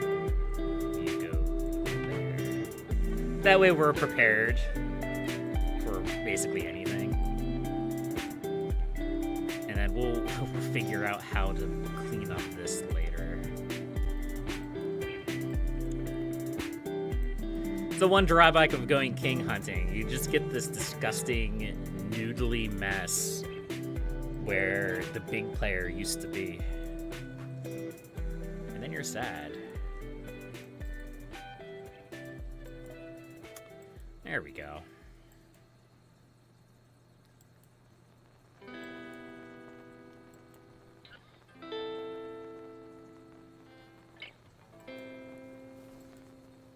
Let's bring this guy down this way. Most of the troops in this line are still heading this way, but it's fine. And Best Guess finally took out that player. That's good. We're gonna capture this factory. In theory, if Best Guess wanted to send me troops, he could send it through the factory. I could upgrade it to a projector. I'm not going to ask for that, though. I don't expect or desire anybody to send me troops. Unless they have some other motive other than, the streamer guy wants troops. Which is not a proper motive.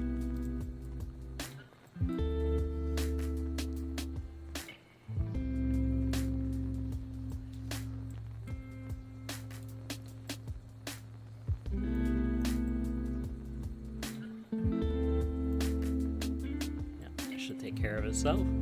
All right, let's take a quick peek at the leaderboard. See where we're at.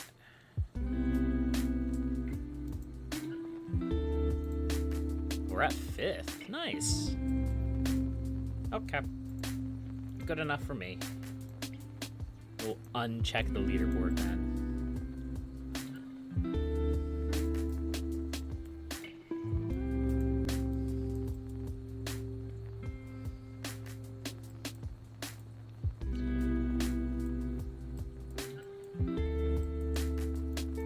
Gonna keep following these tendrils down. It's just the remnants of where he was. Dope was 2nd, then went to 3rd when you killed him. Yeah.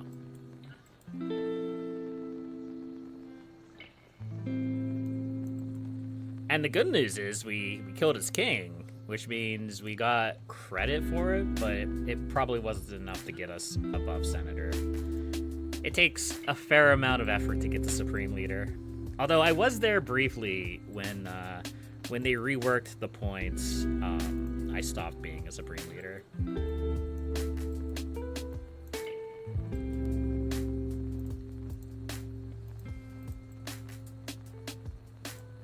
There we go.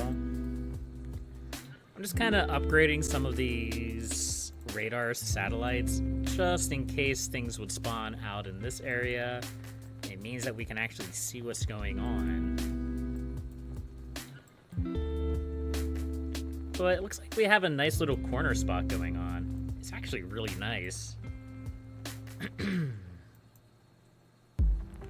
If we had the patience, if I had the patience and the willingness to set it up, it could be a nice little, like, long-term AFK spot up here in the corner. It's just like a face. Just right here, it looks like an alien face. It's kind of funny. It's the little things. It's the little things. Okay. There's a player over here. Okay.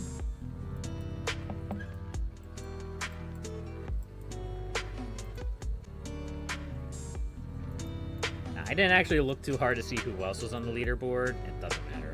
It's not a big deal.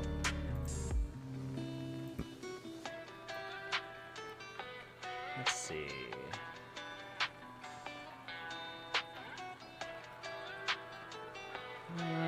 Go to here.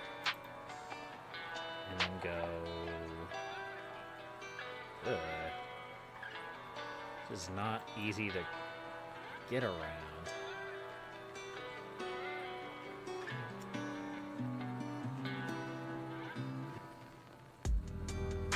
Alright, I guess you can go to there. That works. Alright, these bots have gotten too powerful. It's time to bring them down.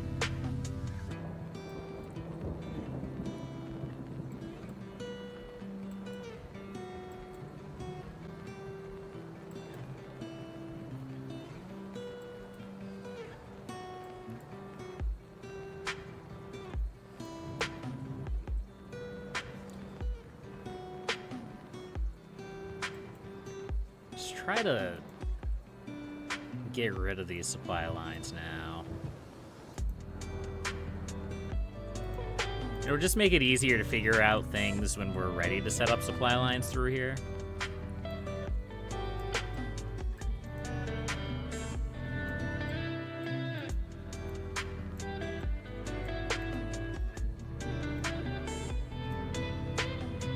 Oops.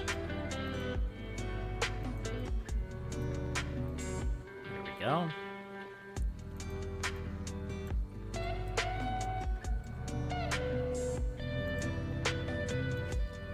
I know there's a button for this, but I don't like using that button because I'm always afraid it's going to delete the wrong supply line. So I like to highlight the supply line with R and then just like follow it through myself.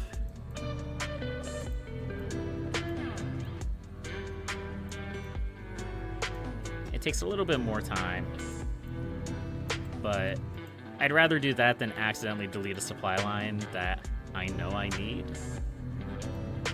and then accidentally miss. Let's see. There we go.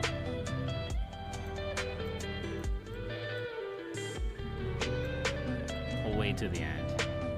I'm playing for like 10 minutes, you're already at 9th, almost 8th. I didn't actually look at the point, like, layout, but that doesn't really surprise me. Like I said, there's a lot of players aren't getting very high scores right now, and I don't know, it's probably just because there hasn't really been a big update to the game for a while.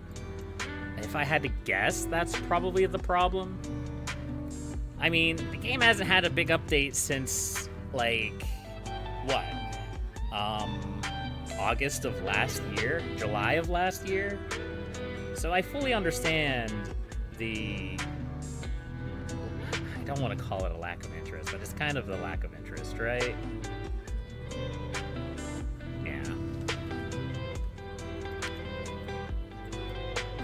Yeah, you need a constant train of new content, or like people will just slowly stop playing the game. They'll lose interest. It's just the way that it is. It goes for any game.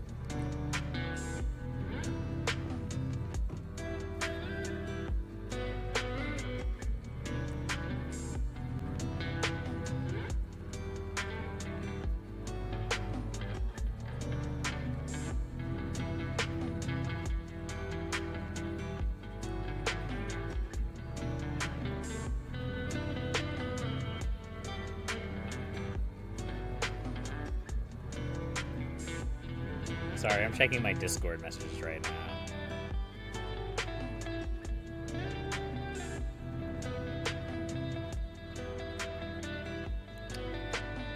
Good news is, speaking of Discord, I almost have my Discord channel ready to go. I've been working on it quite a bit recently. It's actually taken a lot of my extra time. It's not quite there yet. I'm not quite ready to show that off.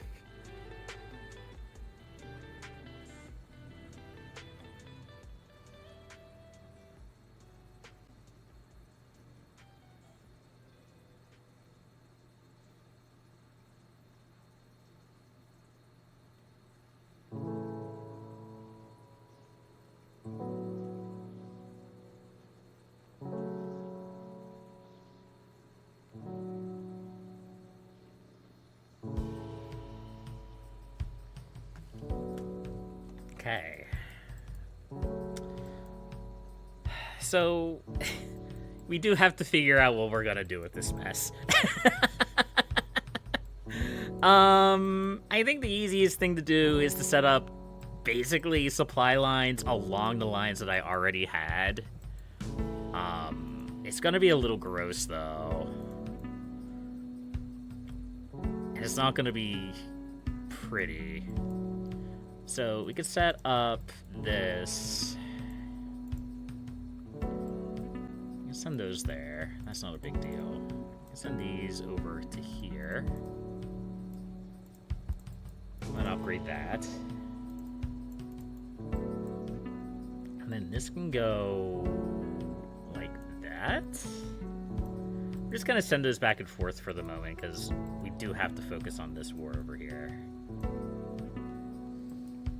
A little bit. While we're waiting for the stuff to like downgrade and upgrade and adjust. Because I don't want helicopters in this line. All that fun stuff. Okay. This is where things get a little bit awkward. Because there's no easy path through. But we can upgrade this to a projector.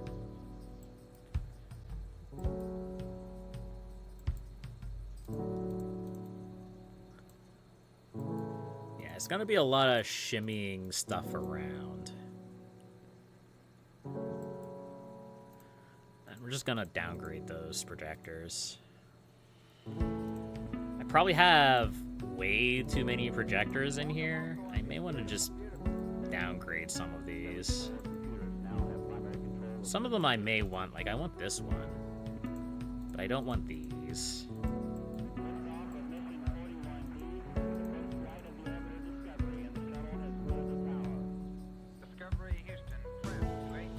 It's just gonna be a little bit jank, yeah?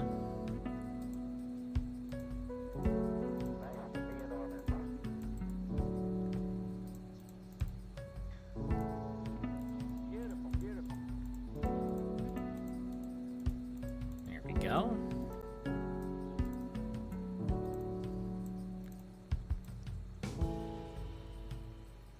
You have no idea what's going on, you're just e-stalking me? That's okay. We're building an army so we can beat up the bad men.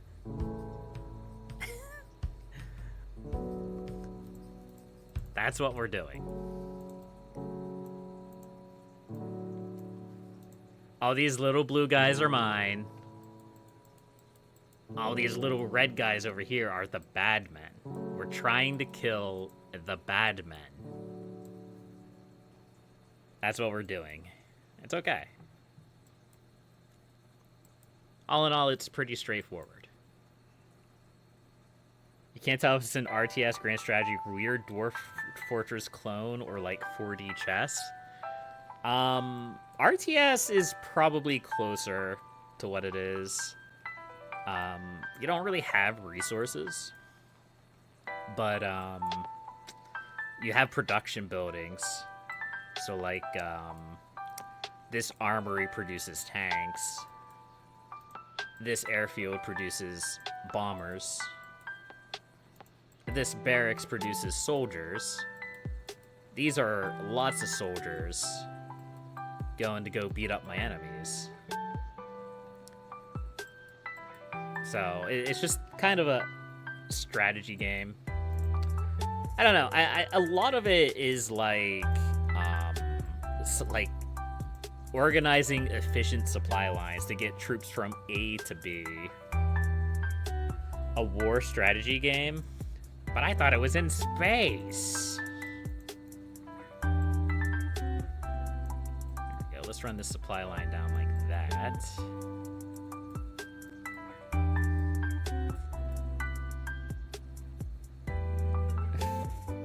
Found you on an alt? Oh no.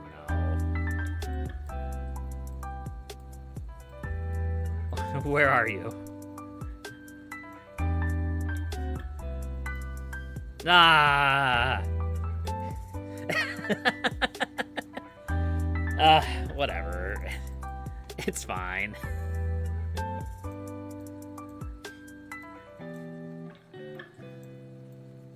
But I'm not helping you, and I don't want your help.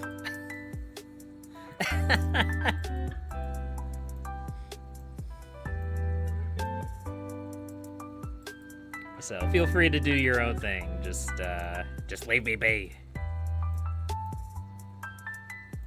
We'll capture this land.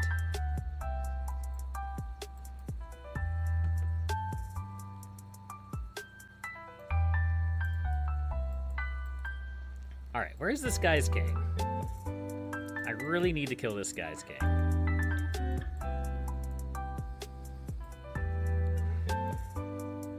That would be great.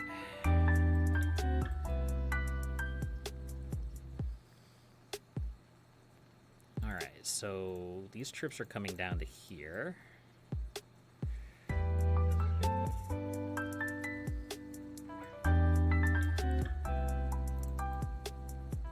So again, I can't get to there from this supply line.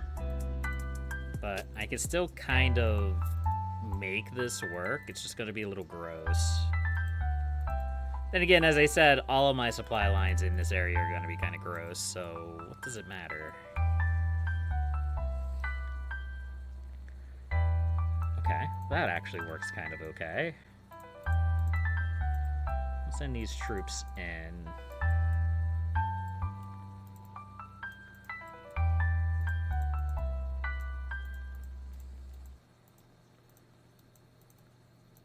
Apparently I forgot to turn off that supply line. That's okay.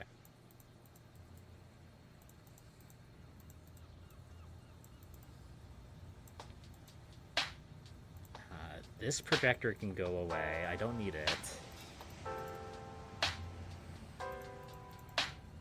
Oops.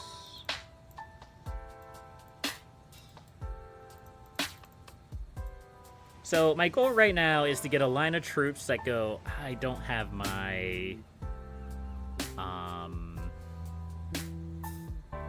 drawing tool. Crap. Oh well. My primary goal is to get a supply line to come around like this, and a supply line to come around like this. That's what the game plan is. I don't know how well that'll work, but that's what I want to do. It's just kind of lame because when big players die, they just leave these massive voids, which makes it hard to navigate supply lines.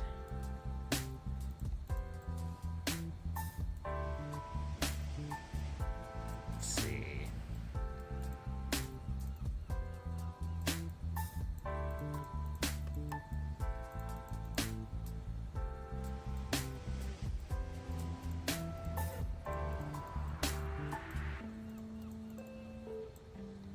Actually a little bit surprised I haven't had more players spawn in these, like, bulges. I have another one at 6 point. I made that one so I could see you in game. I guess that's fair.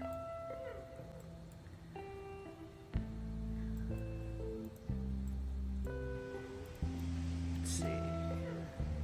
Can't quite reach there. I can reach here.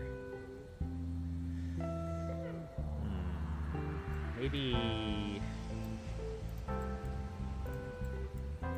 we set up a supply or a projector here. Get rid of this one and that one. Man, he had so many projectors lined up. It's crazy how many projectors he had. I don't really think that helped him out very much.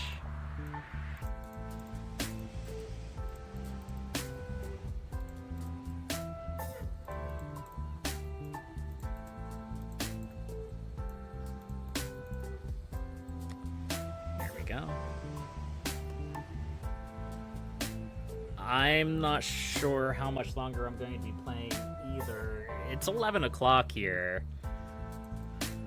But, I'll probably be going for another hour or so. Maybe. I haven't quite decided.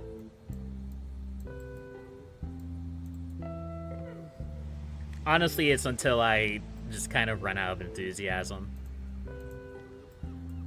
Oh, he blew up my projector. That sucks.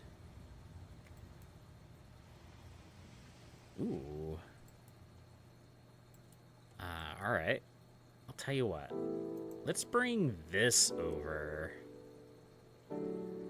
It's not perfect. How do I want to do this? I don't want my infantry line and my tank bomber line to, like, touch.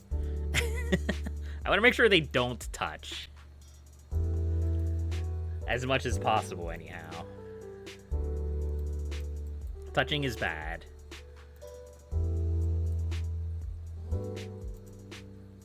Let's see, so I have this here now. I can go there, which is good.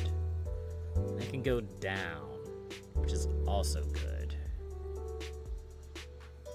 Here. There we go. Feed a couple of production units into this, but probably not many. There we go.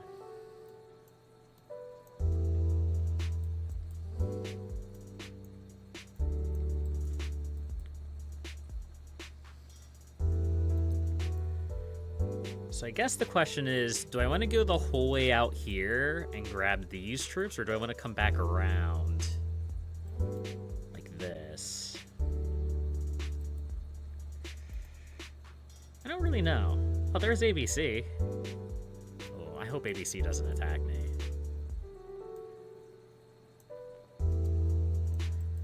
I mean, I'll be fine, but it'll also be really inconvenient. Because I don't have the supply lines over there set up properly.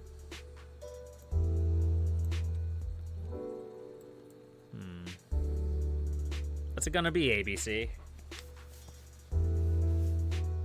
Are you done, or are you gonna keep going forward?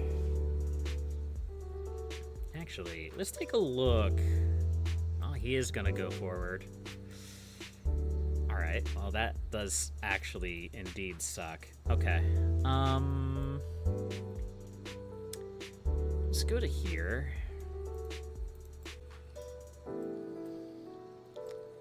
And then we'll head this way. And then we can also set something up over here. Yeah, here.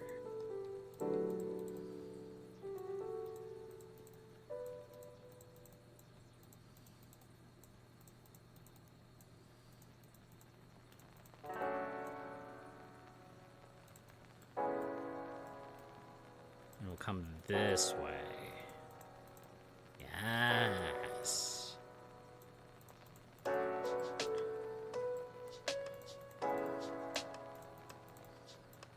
So we'll just have these two supply lines running basically parallel to one another. And they'll both kind of feed into the same spot, which isn't great usually to have. There. Oh, really? It's just that close? Oh, well. Whatever. It doesn't have to be perfect. It just has to be functional.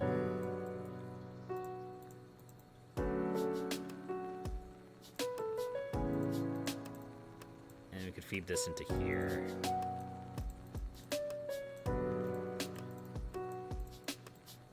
Probably going to need a lot more to hold off ABC.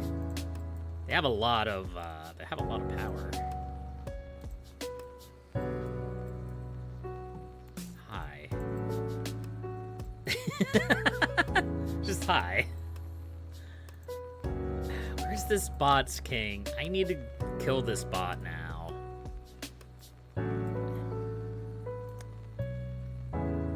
Let's head this way.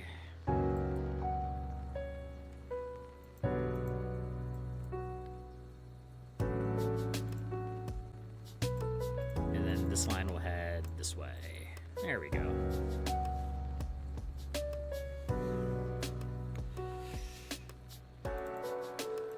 It's a little bit more efficient to do that.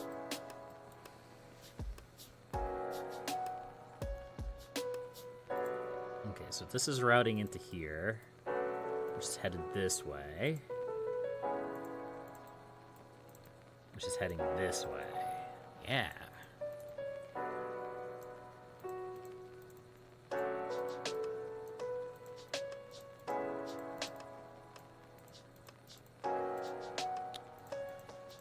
This really isn't the best setup for PvP, but whatever. It's fine.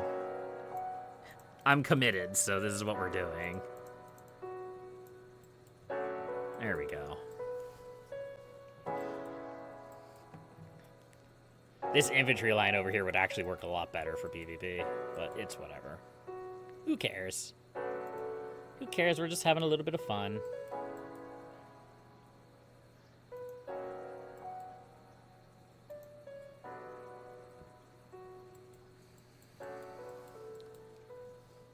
I'm hoping maybe we can see the supply line from this side so that maybe we can shell it with EMPs or something. That's the hope and dream anyway. And we could funnel these troops back into here. Like this. And like this. But many of these probably won't make it because they only traverse 150 towers, and that means they'll start dying out probably around here. But we'll see what happens. Ah. Alright, now we're talking. There's nothing really vulnerable and exposed over here.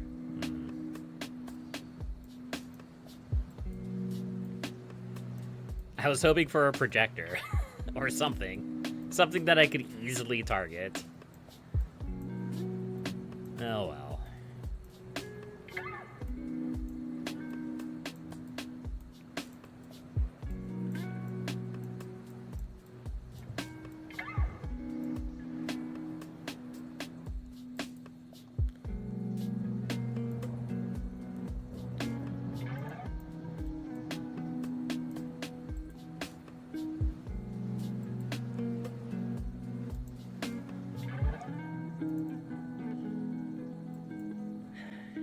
It's actually, in a lot of ways, a lot harder to fight bots because you have no idea where they have their king. Their king could literally be on the border with another player, and you'd never know it.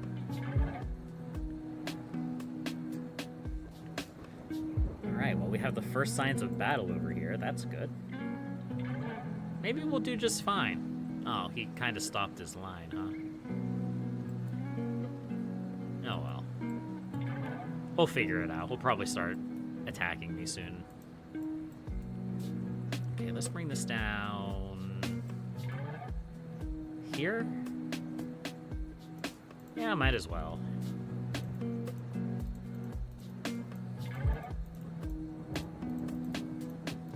Now, in theory, we could feed all of this into this line over here. That may be a little bit overkill, though. There's only so many troops that can travel along a single supply line. And it may not go that far.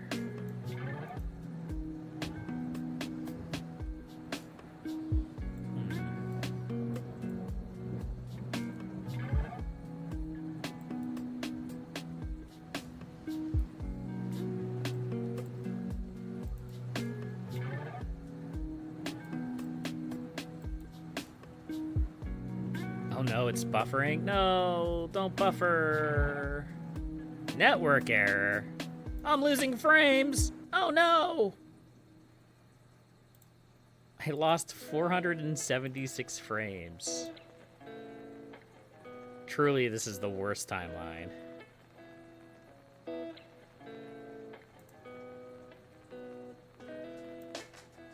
.476 frames. Womp womp. 0.1% frames. Yeah, it did. It's all good.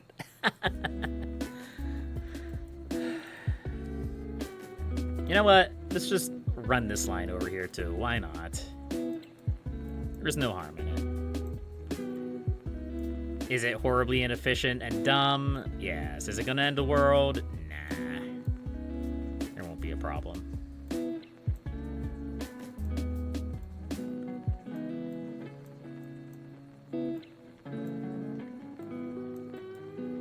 I am really happy with how well the Kiomet community has, like, improved.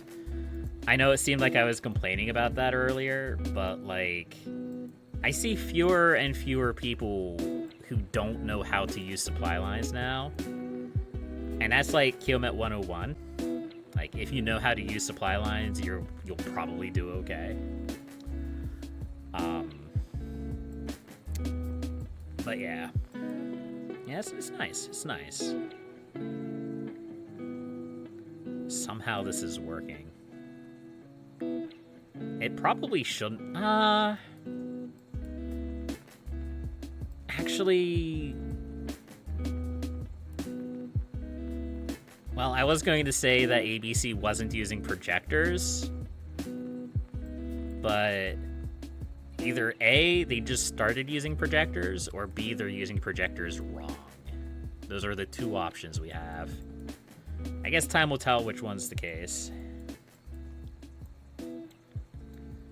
Again, you don't want to see projector bubbles in your supply lines. It's just bad. It is not good. Let's see. I still haven't found this Bob's King yet.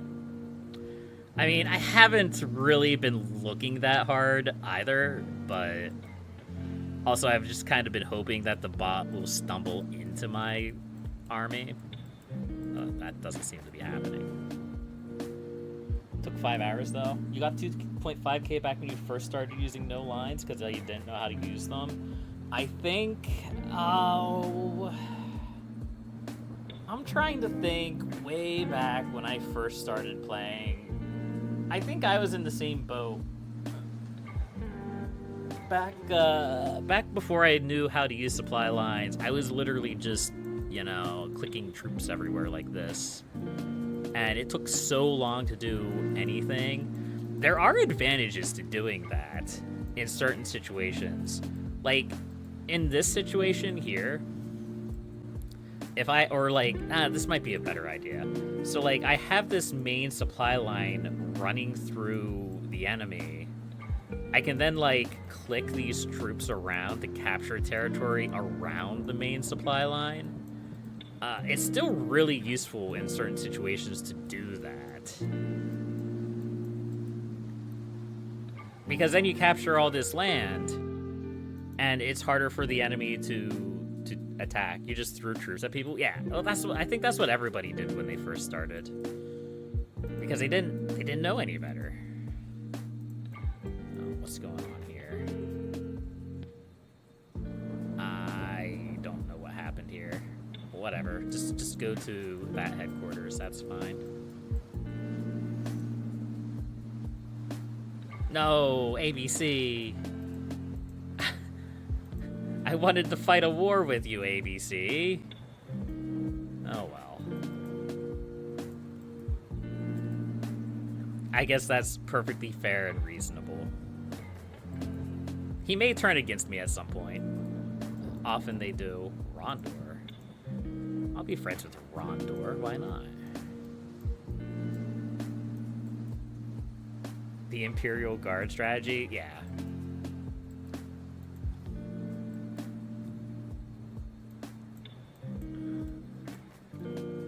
The planet broke before the guard did? Yeah. Mm-hmm. Alright, I'm going to the bathroom. Okay, my king is in a nice, safe location. Nobody's gonna attack me. I'll be right back. Yeah, bury them enough corpses and you'll win eventually? Yeah.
You only learned to do troop lines when Paris Commune told you how to do it in chat? Yeah, Paris Commune was like an OG, like back when I started. So yeah, I learned a lot from Paris Commune too. They're not they're not like the most amazing player ever, but they're chill. I enjoy their company. I mean, as much as you can enjoy the company of a player in a game like this, I guess. They're not super aggressive towards players that aren't in their way, so.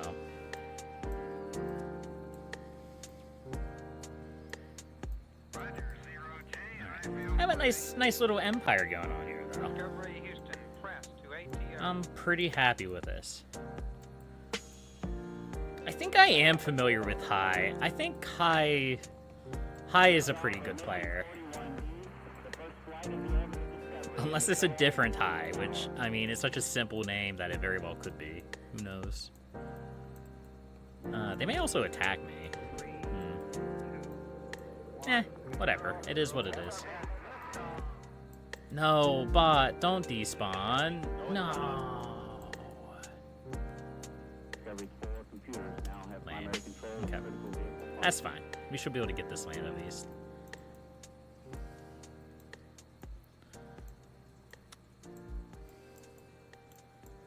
So, I think it would actually not be... Ooh, hey, the spot finally went away. Nice.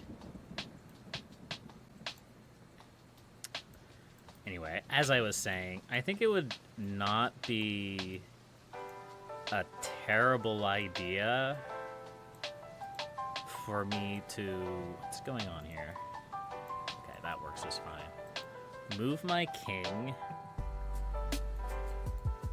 over here towards this messy territory. See, I have to be able to do it safely, though. So I have to move from bunker to bunker. Because it'll stop situations like that where players or bots will despawn and the territory will disappear. It's always a good idea if there's a, like, direction you want to expand into to do something like that.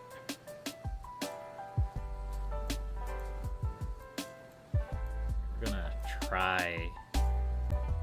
gonna try to contain Wheatley here.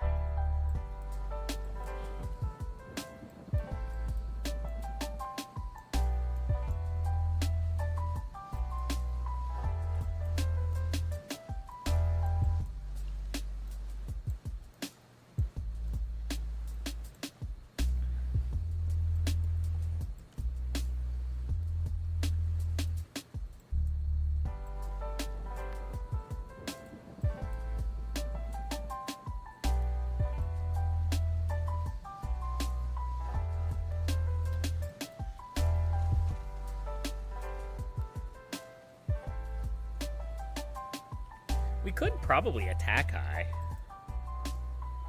It's not outside of the realm of possibility. It's not high on my priority list, though.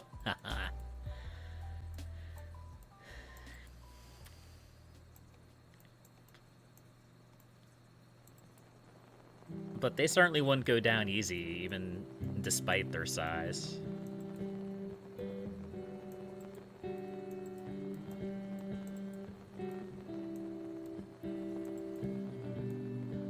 But if we ever run into a situation where we don't have anywhere to expand into, it's an option. It's certainly an option.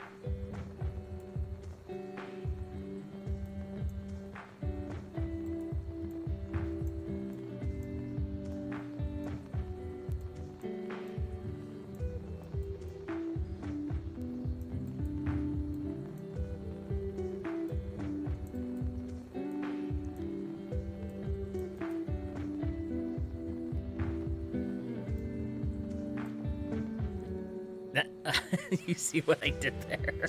I would hope so. I made it very obvious.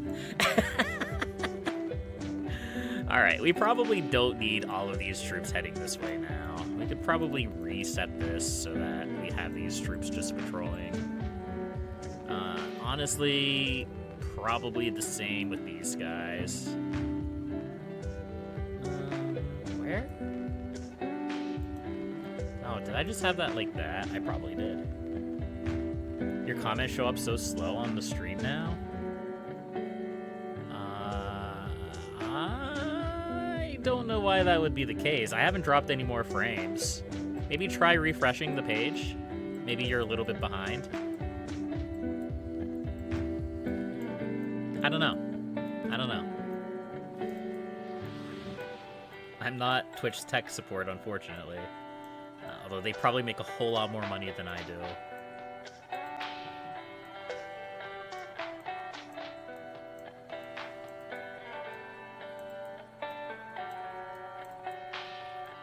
There we go. Push into this unoccupied territory here, and we'll move our king closer. Let's see. Move him over here. Just slowly work our king down into, like, this area. Oh, maybe over here. Maybe over here would be better. I don't know. Who knows? Look at this. This is beautiful. I know they say that tank lines are horribly inefficient, but man, do they, like, look good.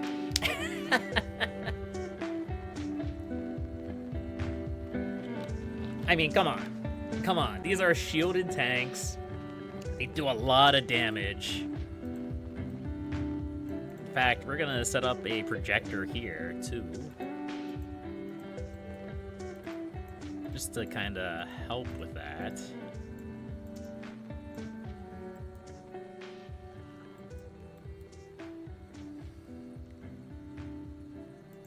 That way we just get all tanks, all shielded tanks. It'll be beautiful.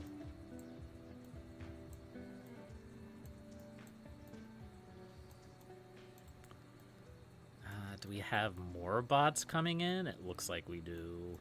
Clippy's a bot. Clippy's a bot, and this person over here is probably also a bot.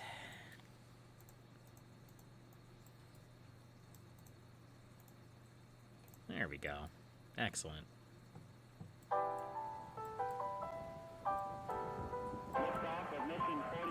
So, what do we want to do here? We do want to set something up over here. Because there's a lot of supply right in here, a lot of production that's just going to waste. But it's also the case over here. Safety guest. Okay. We'll see what we can do about becoming friends with that player. I'm probably fairly high on the leaderboard now, so a lot of players are probably going to rather befriend me than attack me. Happens. That's just the way that it goes. We got a bunch of bots down here now. Oh, we also have an area in here that's not doing anything.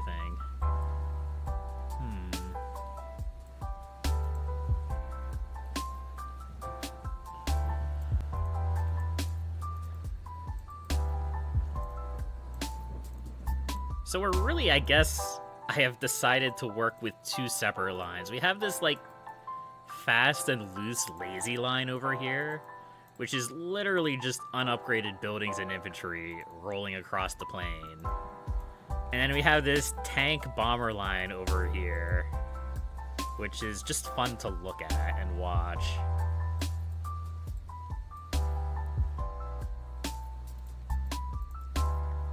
Let's see. Yes, okay.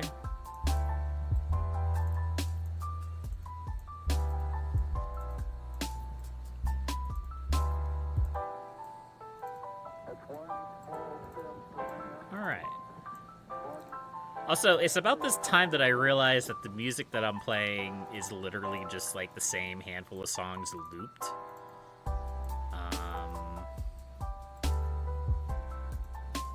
I might be a bit late in the stream to change that at this point. let's see what we can do here.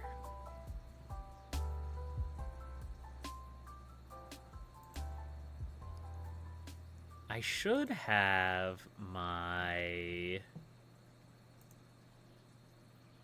playlist for OpenFront. Where is it?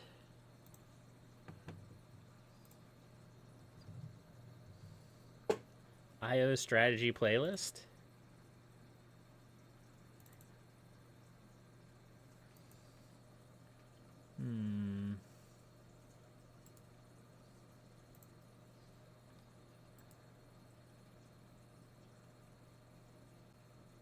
Open with media player.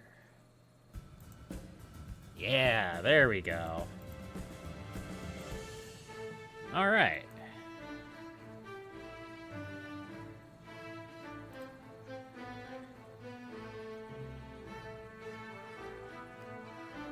You don't mind the music? Yeah, I guess it's fair. I just wanted something a little bit different. It's all good.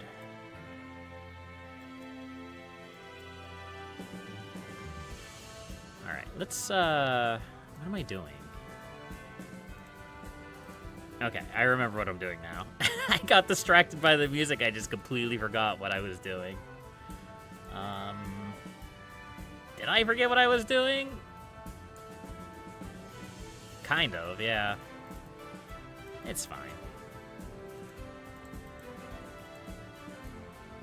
Actually, no. No, I changed my mind. Let's go back to the chill music. This is a little bit too sweaty for me. I'm not really in a sweaty music kind of mood. Let's see. There we go.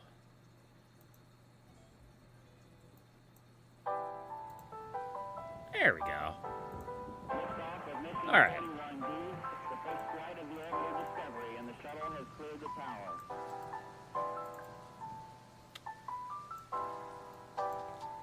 I don't know. That, how do I still not see anyone you are by? I'm at 1K now. If I had to guess, I'm in the northeast corner of the map. That would be my guess. My guess is that this is the corner of the map, and I am all the way up in the corner. That's my best guess, anyhow.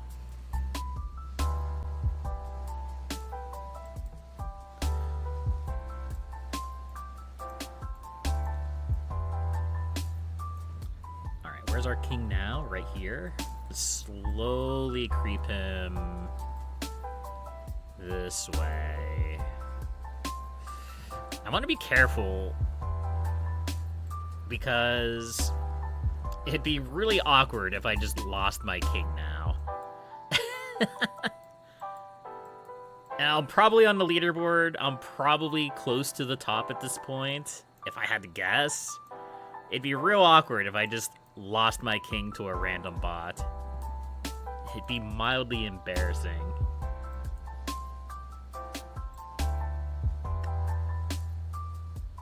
Send these guys this way.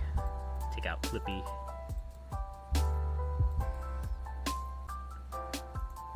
And we can send these guys after Robot. Yeah. You see a robot, you don't know if it's my robot. It may not be. It's always impossible to say unless you actually see things that you recognize from here, because multiple bots of the same kind can spawn. I know you know that, Rip Rubin, but for those who don't know, multiple bots of the same name can spawn.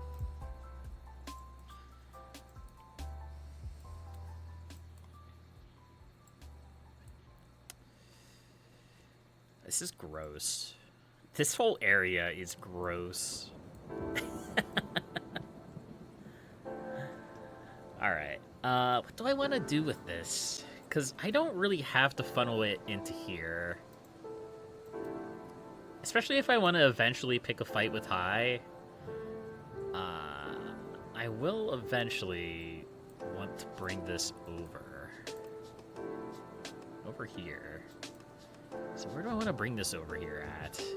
I guess I could bring it here. It's a little bit too close to this one now.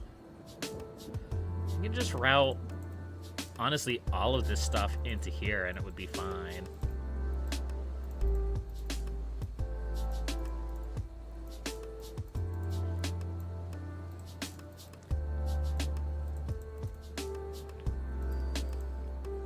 I've had two of the same name bot be right beside each other, so it's tricky to tell. Yeah, absolutely. It happens regularly. Let's see. These guys can come this way, too.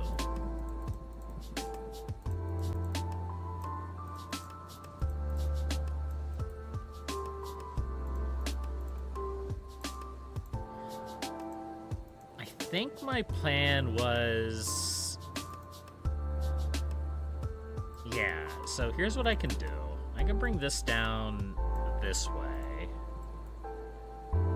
And I can bring this down this way.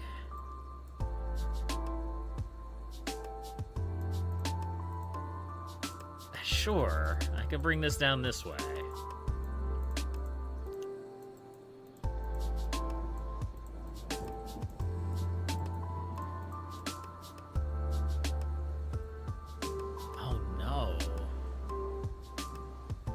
Oh, these don't connect. Oh, that's kind of gross. Okay.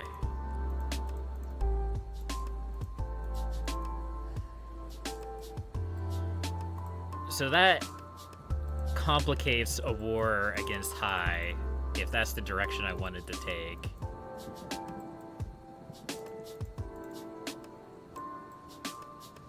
Because now I'm gonna have to bring probably these troops back and bring them around this way.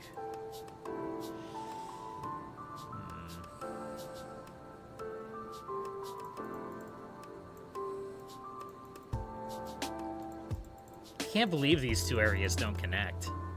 They look like they should, but obviously, like, that doesn't, like, it's because it's a super simplified map, it doesn't, like, show terrain, so you have to, like, look really carefully to see where the connection points are. None of that connects. That's crazy. Alright. Oh, fair enough, I guess.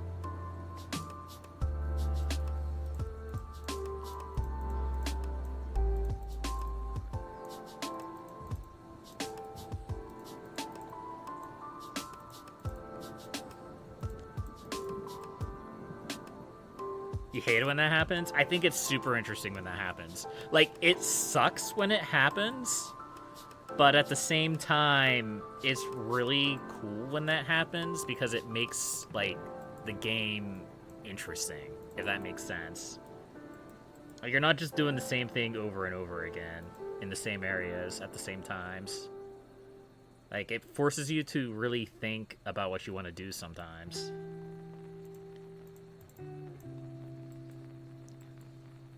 Oh, hi left. Oh, ABC's here. Alright, well... Things might go poorly with ABC getting another flank on me.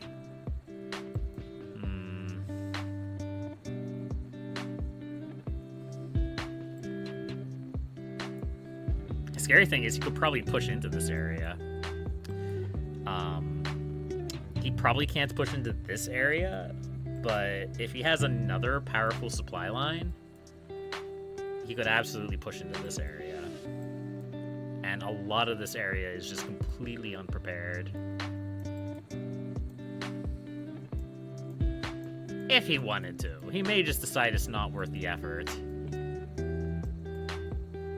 Because a lot of players, like, that's the thing, is that, like, a lot of players in this game, they don't really pick fights with other players that they don't think that they can beat easily.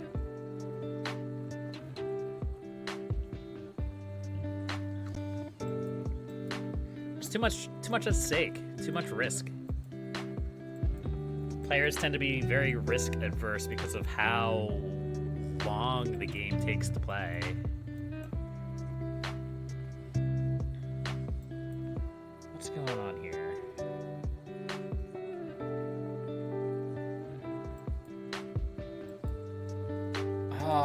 Right, this is where I was crossing my tank line over. Okay.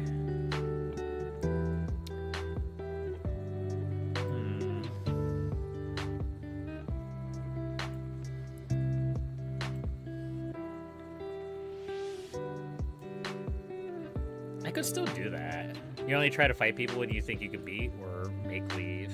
Yeah, I mean, a lot of times beating and making them leave is the same thing, right? For better or worse.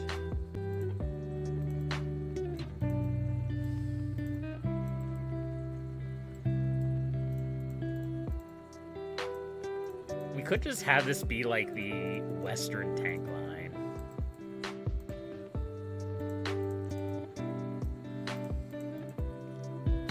Then we have both tanks and infantry over here, which doesn't really have as much of an advantage as you might think, but it could be interesting just to do, just to have, just to enjoy.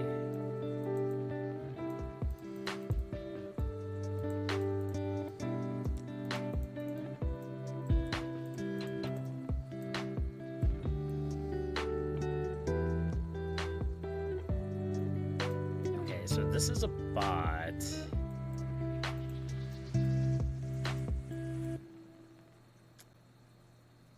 Kind of spawned in an inconvenient location, huh? Ooh. There's actually a lot of bots spawning. This is a player.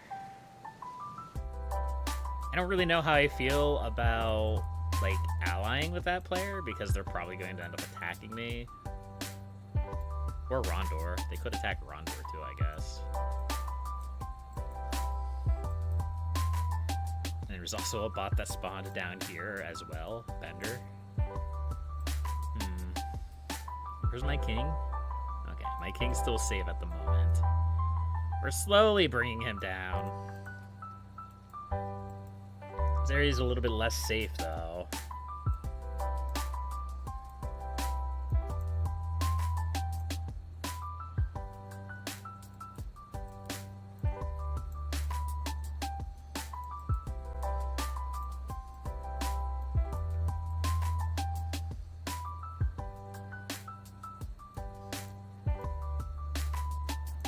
I don't think ABC will attack me.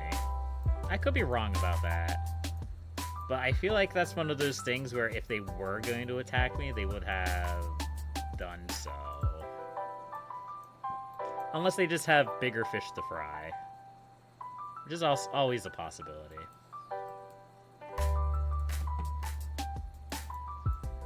I actually prefer this gap between these two lines to remain.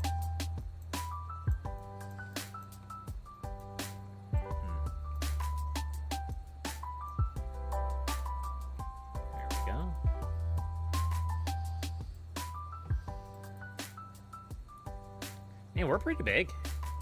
We are pretty big. I like it. I like it. I think this might be getting close to the biggest I've gotten while streaming before. I could be wrong about that. I've only streamed Kiomet a couple of times recently. I think I've streamed it like 7 times total since I started. But I don't think I've really gotten very big in most of those games.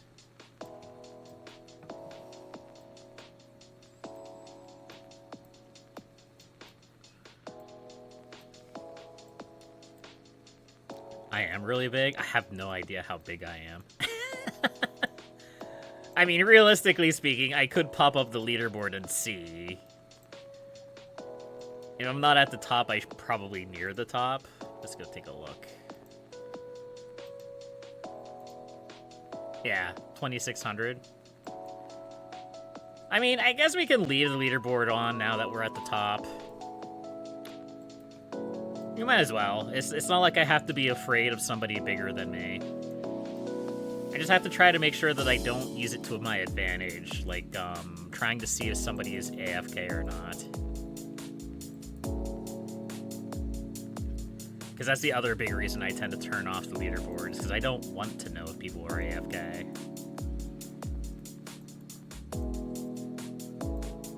I don't want the accusations to happen. You only attack people when they're AFK. Yeah, maybe. Rip Ruben, aren't you still in the game? Don't you know where I'm at? And I see your other account too, right there. At 4th place.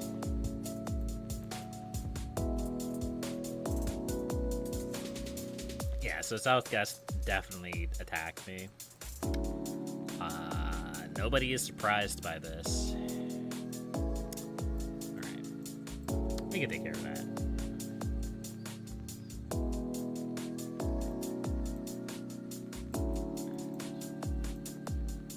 You have 2 instances? Hey, as long as you don't have 3, it's all good. When you get 3 instances, that's when Squirrel gets mad and has to step in. Although I don't think he actually really does that too often, so.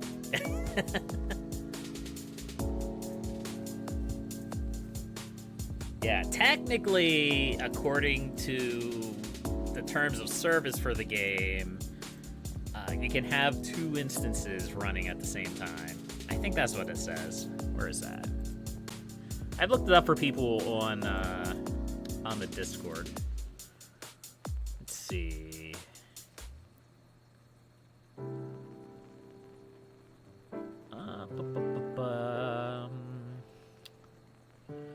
Placing a higher burden on the game servers than 2 instances of the official game client would. So opening more than 2 connections at a time. Yeah.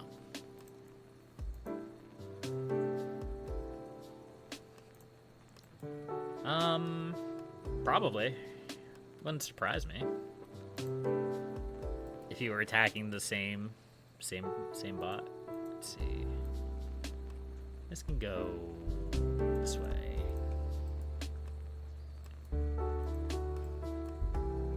Yeah. And we can come over here and we could take care of Southgast. I don't really want to kill Southgast. Believe it or not, I don't actually like killing small players. But sometimes they just, I mean, you kind of have to do it. Like, either you're stuck and you need to expand somewhere, or they attack you. And it's like, well, what do you want me to do about it, buddy? I can't not attack you.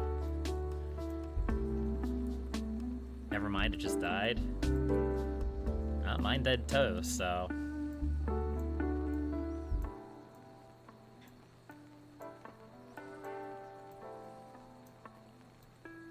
There we go.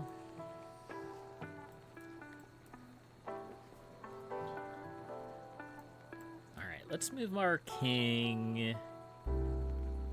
Where? I think here works. If somebody spawns in one of these lobes, then it should cover the whole area.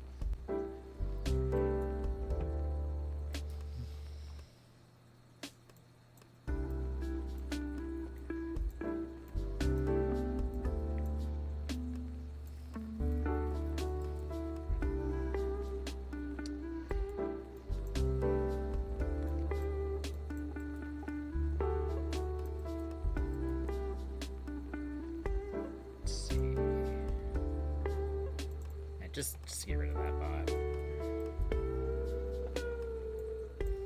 There we go.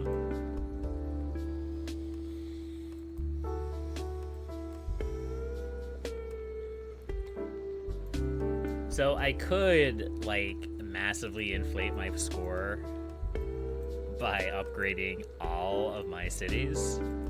And I'll probably do that. I'll probably start working on that before the stream ends. Because I always like to see, like, my maximum amount of points. Because, like, obviously, like, 2,800 points, that's pretty good. But, like, 3,600 points, yeah, that's when we're talking.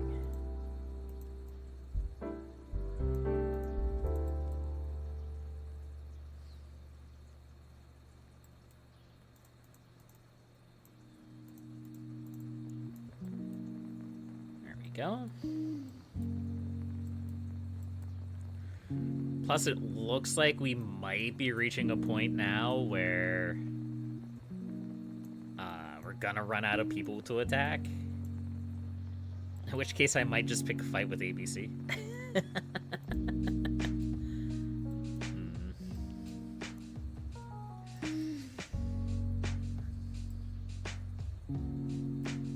Does it really help with points? I thought it was just how many towers you have. No,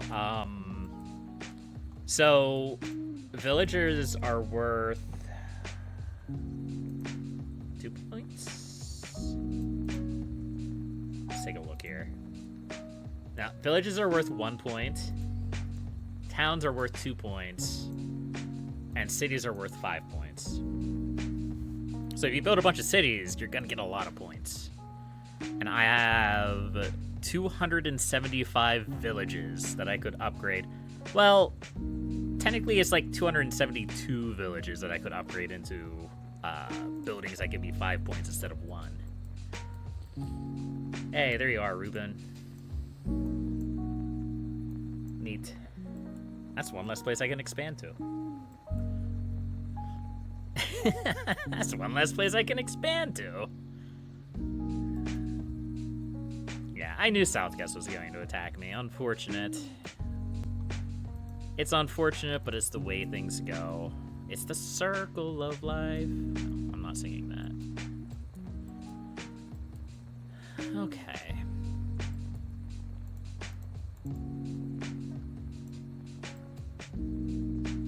Oh, hey, NQ9's king was right there. Oops. I probably could have killed it. Oh, well. It's fine.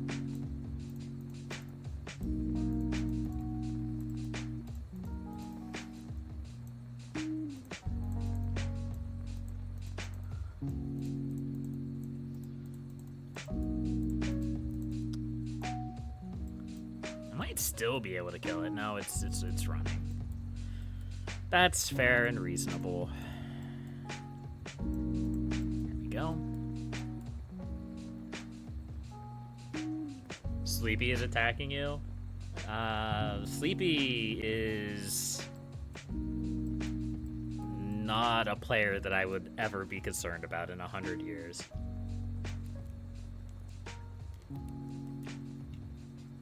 I'm not trying to put him down. It's just, they're not using supply lines. They're not really doing anything of that nature. They're just kind of there. They're just kind of there.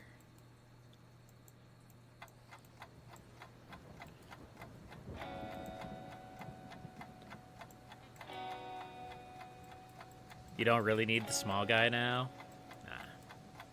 I mean, you didn't really need him in the first place, let's be real.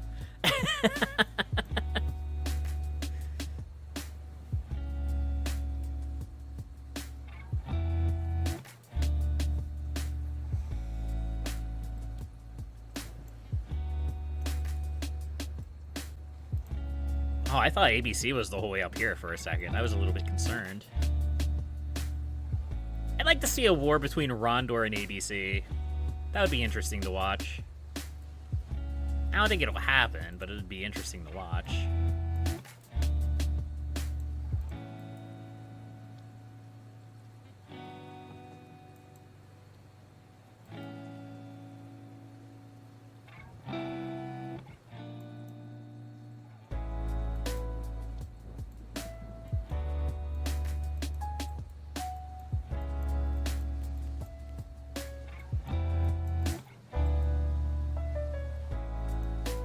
At least we get to take down Southguest for whatever that's worth.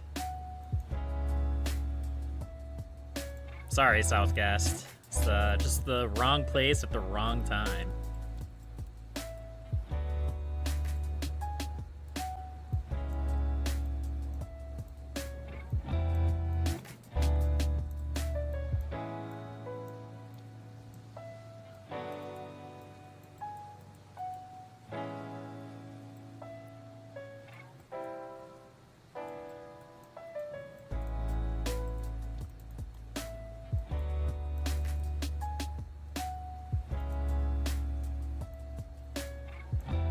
MQ9's king.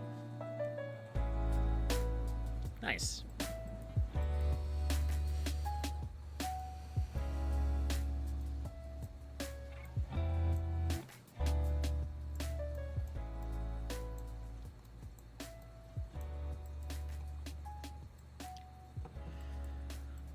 All in all, this Empire is still probably horribly inefficient. There's a lot of wonky things going on here. Overall, it's okay, but this always tends to happen when I play this game. As I get bigger, I tend to just start like ignoring large swaths of land that I should probably really organize into something more useful. I don't know. It's just kind of the way things are. Oh, there's another bot down. Nice.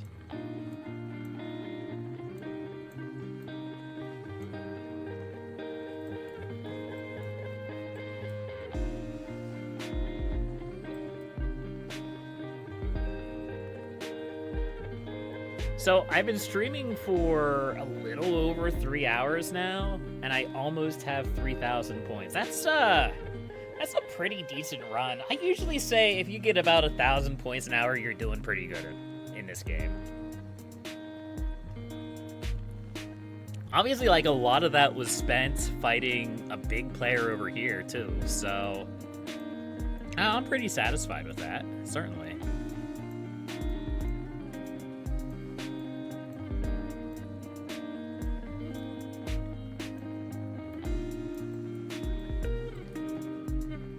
And of course, I could get a lot more points too if I want to. In fact, let's start working on that. This is gonna take a long time to do, so I might as well start doing this now. It's probably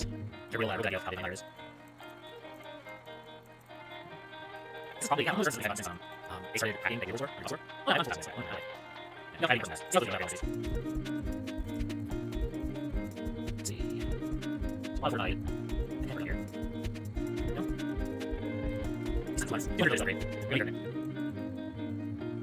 It's fine. There's no time.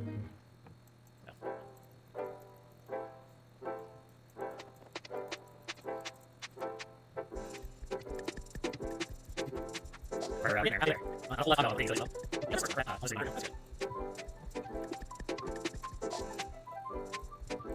I wonder how many people on the viewer actually like upgrade all those days. Because it's not just like the other size. So that's offset. Trying to upgrade do not work. Just much. Now that for some time, the the viewer is absurd. You know that we get a lot of points after the already are. Like, it's still a lot of time.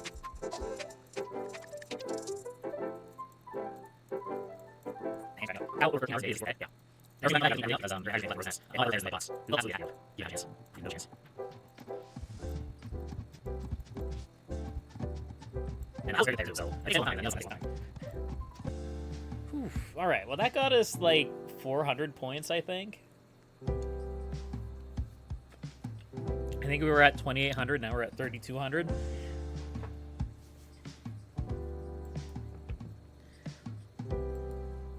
So now we just gotta get a little bit further. Gotta do that all over again.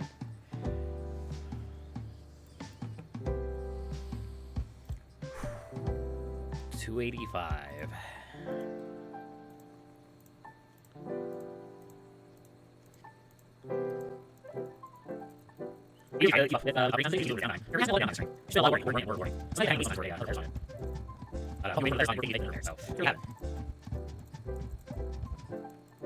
Let's see. This video is not very is like individually upgrading capacities. One time, like, then when you're going to buildings, you're using other things. Oh, you can actually upgrade capacities. It's just a lot of things. It's nothing in our house. I let's see. Nothing else. I don't want to see. I love it. If like, cities, those cities, I'm time. It's just not big updates, but you wait for it is what it is. We can do it's not crazy. Let's see, now. Well, if you're I'm not certainly obviously like exit games, so I'm not playing anything else, but you know, what's the anyways, and also, so, yeah, that's it.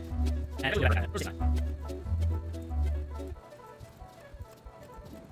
Alright, almost done. We're almost there.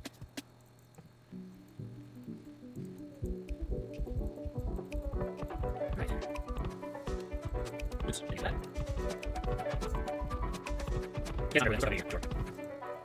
I mean, it could do. That's because reason happening right now. It's not that I think I can cheat on it. It'll work that as well. No, those fools. No, I was really just watching like my son's forever. It's probably satisfying.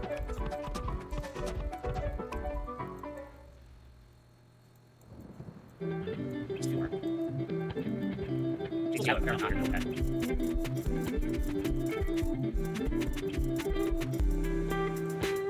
There we go.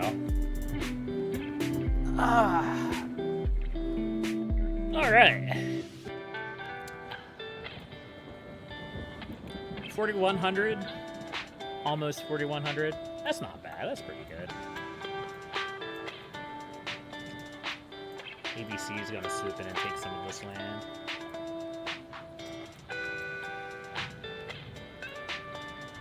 Yeah, I think the last like several times I played Kiomet, I've only played until about 1,000 points before stopping, taking a break.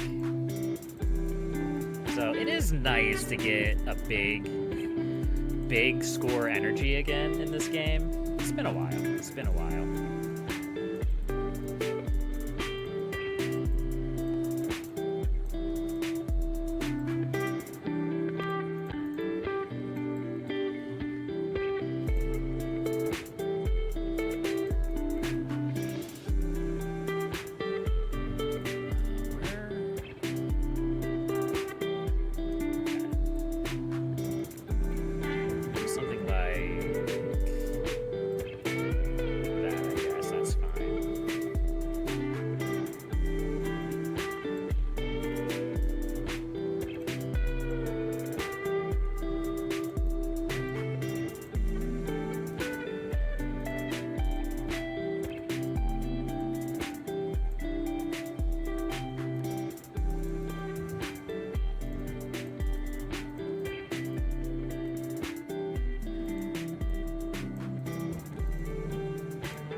Just gotta feed more troops into this line.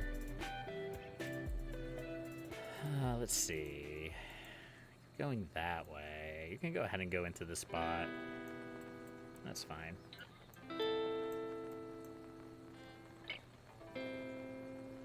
The bots have started to nuke you like crazy. Yeah, they start doing that once you reach a certain point.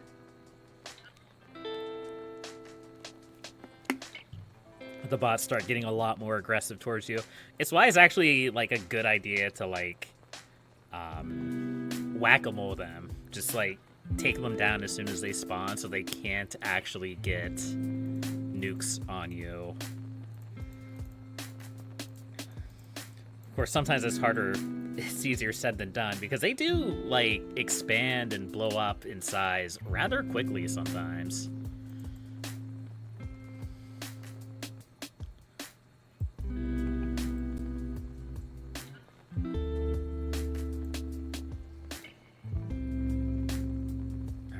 To do with this line.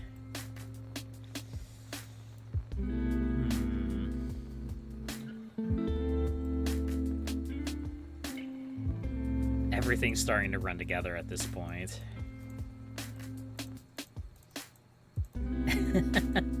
It's all starting to run together. This line is actually way too big. I think I'm overloading the supply line by a lot.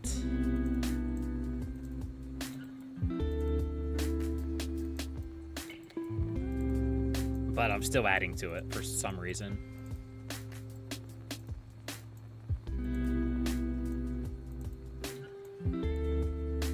Let's see.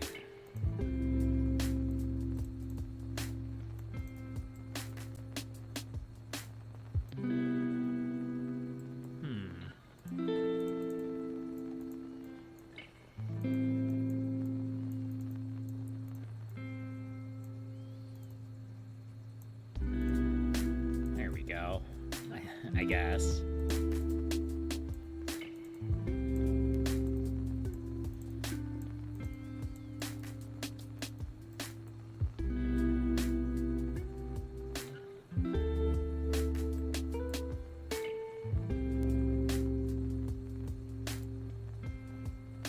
That works. It's far from the most efficient thing I've ever done, but that's okay. You know, you get to a certain size and you don't have to be efficient anymore.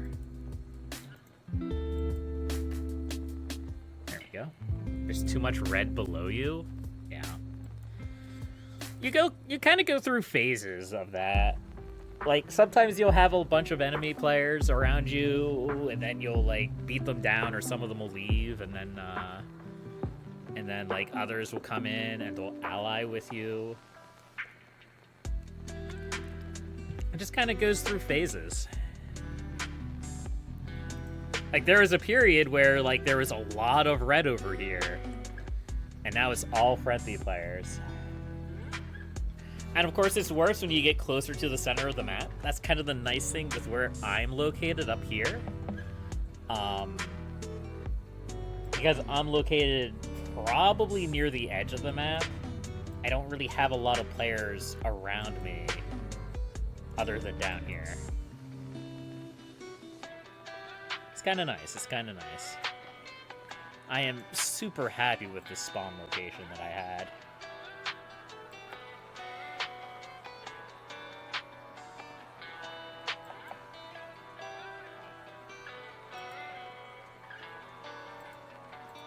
Very close to my high score. Of course, it's important to keep in mind that my quote-unquote high score isn't my true high score. I think the highest score I've ever gotten was like 12,000 or something like that. That was long before the high score even existed.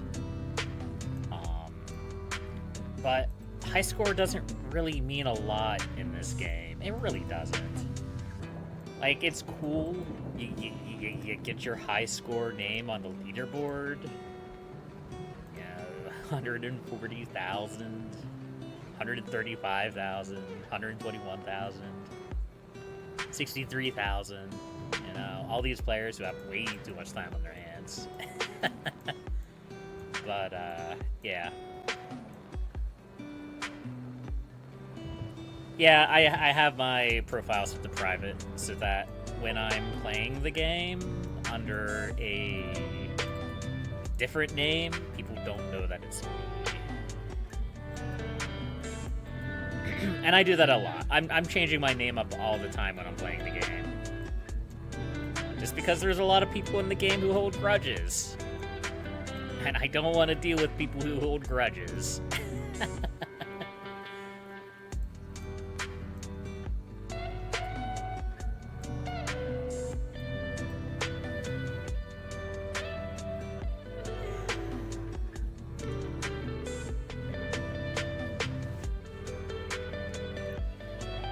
It's funny because a lot of these troops probably aren't even reaching the front line.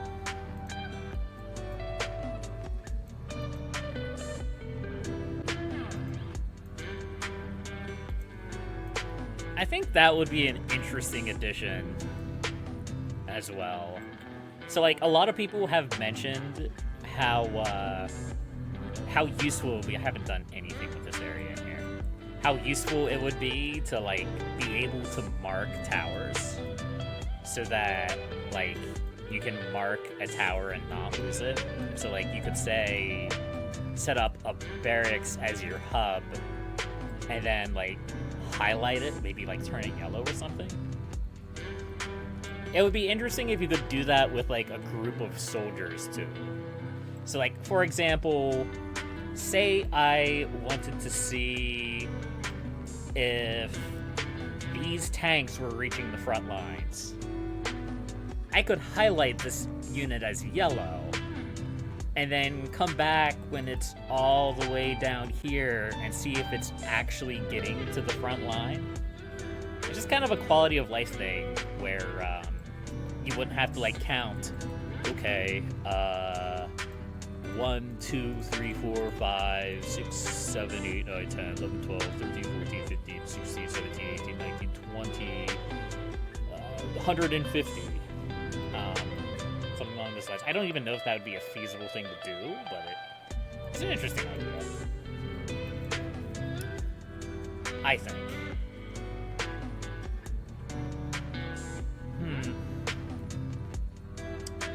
I want to at least beat my high score. This is kind of an awkward situation that I'm in. Because I don't really want to attack any of the people around me. Because I'm so much bigger than them. even like ABC, if I brought all of my supply lines in on ABC, he would probably just leave. If I had to guess. But like this would be normally to be the time where like I would like try to pick a fight with somebody much bigger than me. But I already did that. I already picked a fight with somebody much bigger than me. It was just also not somebody who was currently in the game.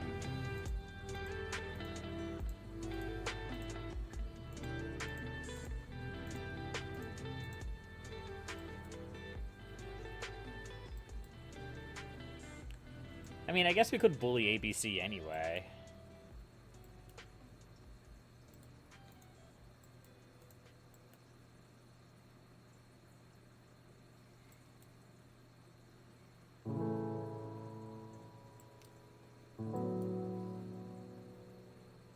ABC is attacking you now?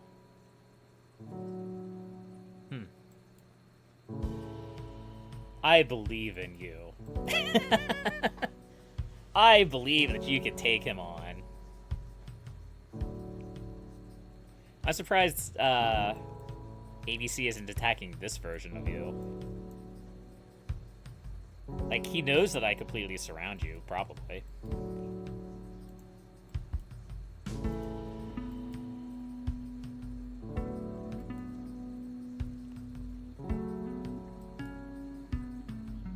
Isn't this line kind of near you?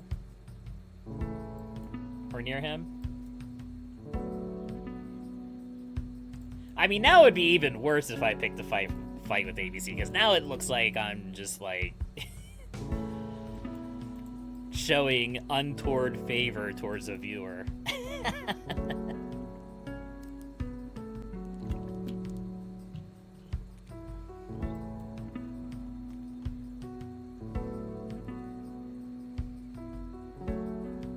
Come on, it would be funny. I'd rather sit back and watch you fight him. I don't think it'd be too bad. He still has a lot of his supply lines that are, like, in weird layouts.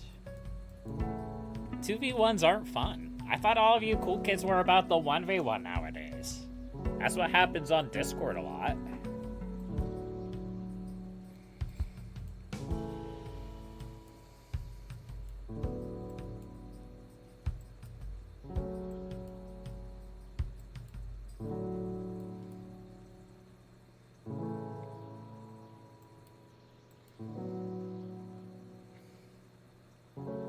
Have two decent lines going to them right now. Yeah, it looks like it. Welcome home, Columbia. Beautiful, beautiful. Discovery's 4 computers now have primary control of critical vehicle functions.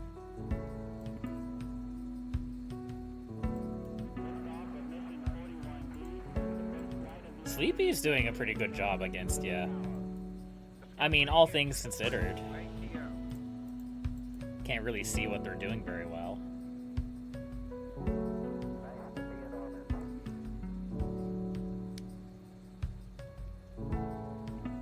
Beautiful, beautiful.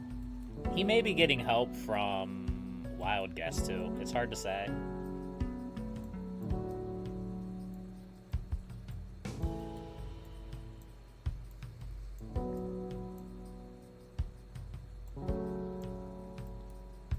You haven't been paying attention to Sleepy? Yeah.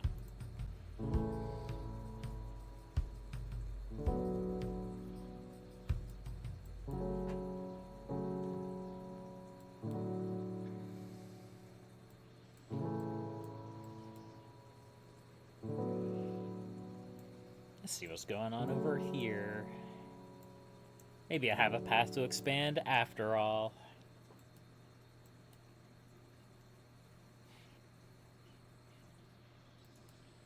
Here, maybe I can at least, like, boost this supply line so you can worry about ABC. Let's see, we'll go like this and like that.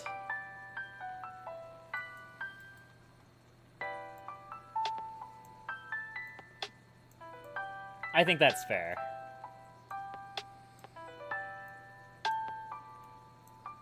Since you're currently being attacked on 2 fronts, it's only fair that I can help on 1. A little bit.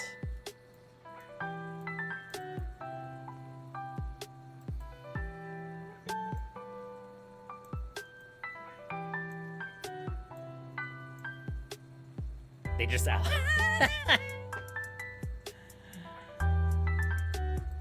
Well, I guess you're not getting that help then. Oh, that would have been a great time, Rip Ruben, to be like, yeah, I totally need the help. Uh-huh, yeah, I'm totally not gonna redirect your troops to the other front.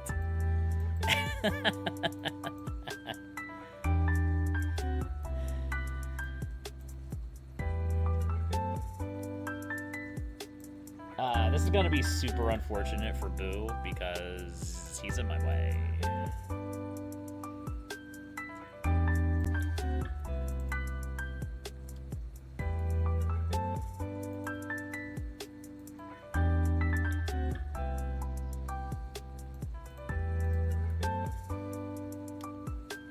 He's not super in my way, but he's kind of in my way.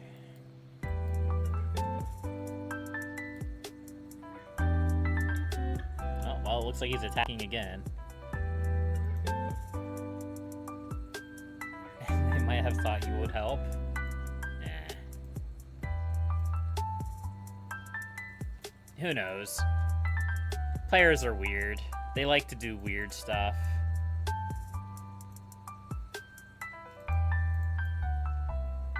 A lot of that weird stuff tends to translate into allying and breaking alliances whenever they feel like it.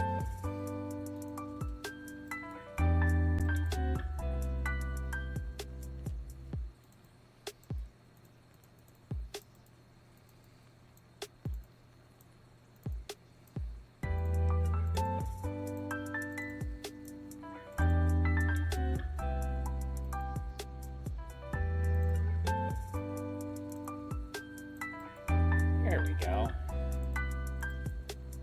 A nice little supply line.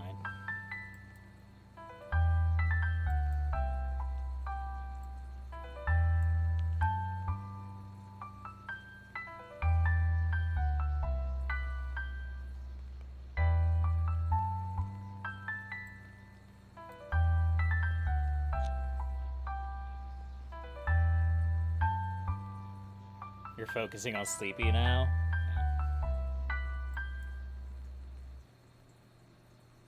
You got this. They're fine. Man, there's only 28 players in this server. There's 182 total players. Ah, a lot of them are in other servers. Okay. That's fair.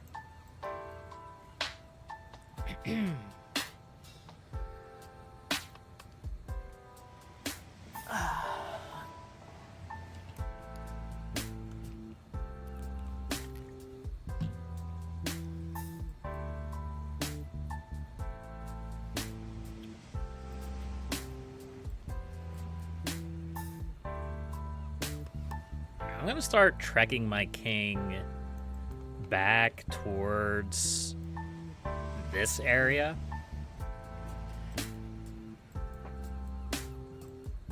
Because I don't think anything interesting is gonna happen over here.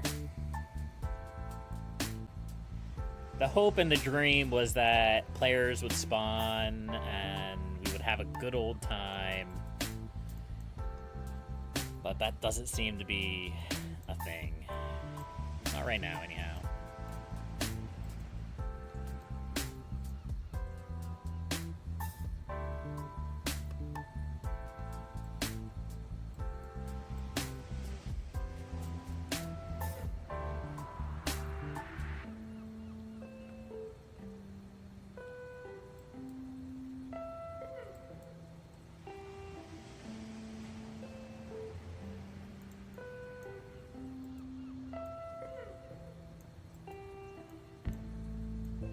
Sorry, Boo. Wrong place, wrong time. I wish there was things you could do other than invade players. But currently, that's the only thing in the game. So, that's what we're gonna do. Ah, Sleepy left. Fair. That's fair.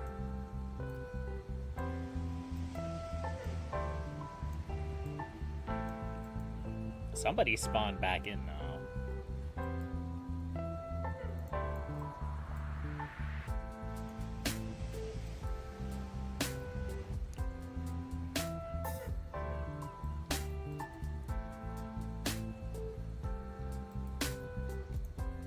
It looks like ABC is finally consuming Ruben, the other Ruben.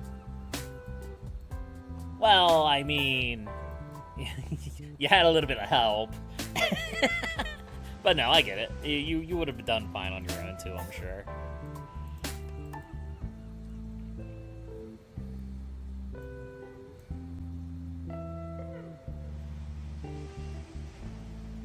Yeah, I know you don't. It's all good. I thought about invading it myself.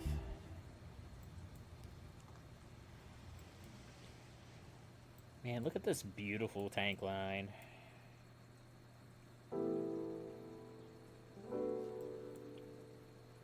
It looks good. So does this one. You told me to invade that little one? Probably, but I wasn't paying any attention.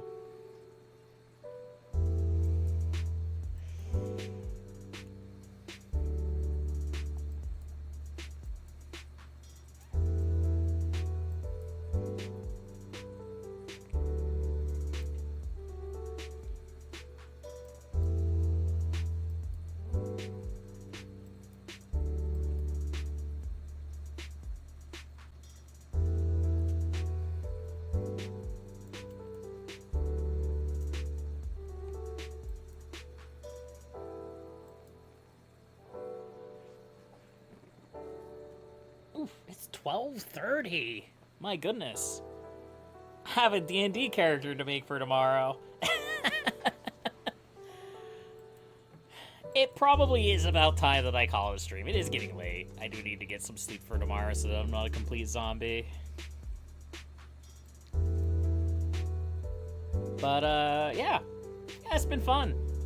I enjoy Kiomet. I should play it more often. It doesn't usually get a lot of traction on YouTube, though.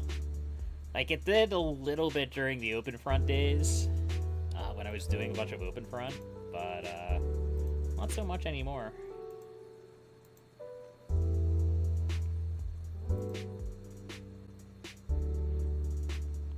But, yeah, it is gonna be what it's gonna be. Anyway, thank you oh, of course this opens up as soon as I say something, but it's fine. It's fine. Kiomet is free to play online at kiomet.com. It's a lot of fun. I enjoy it. But thank you everybody for watching. I appreciate every single one of you. And until next time, happy gaming. I need like a fade to black button. Maybe that's something I'll figure out for another time. But yeah, goodbye, sayonara, see ya later.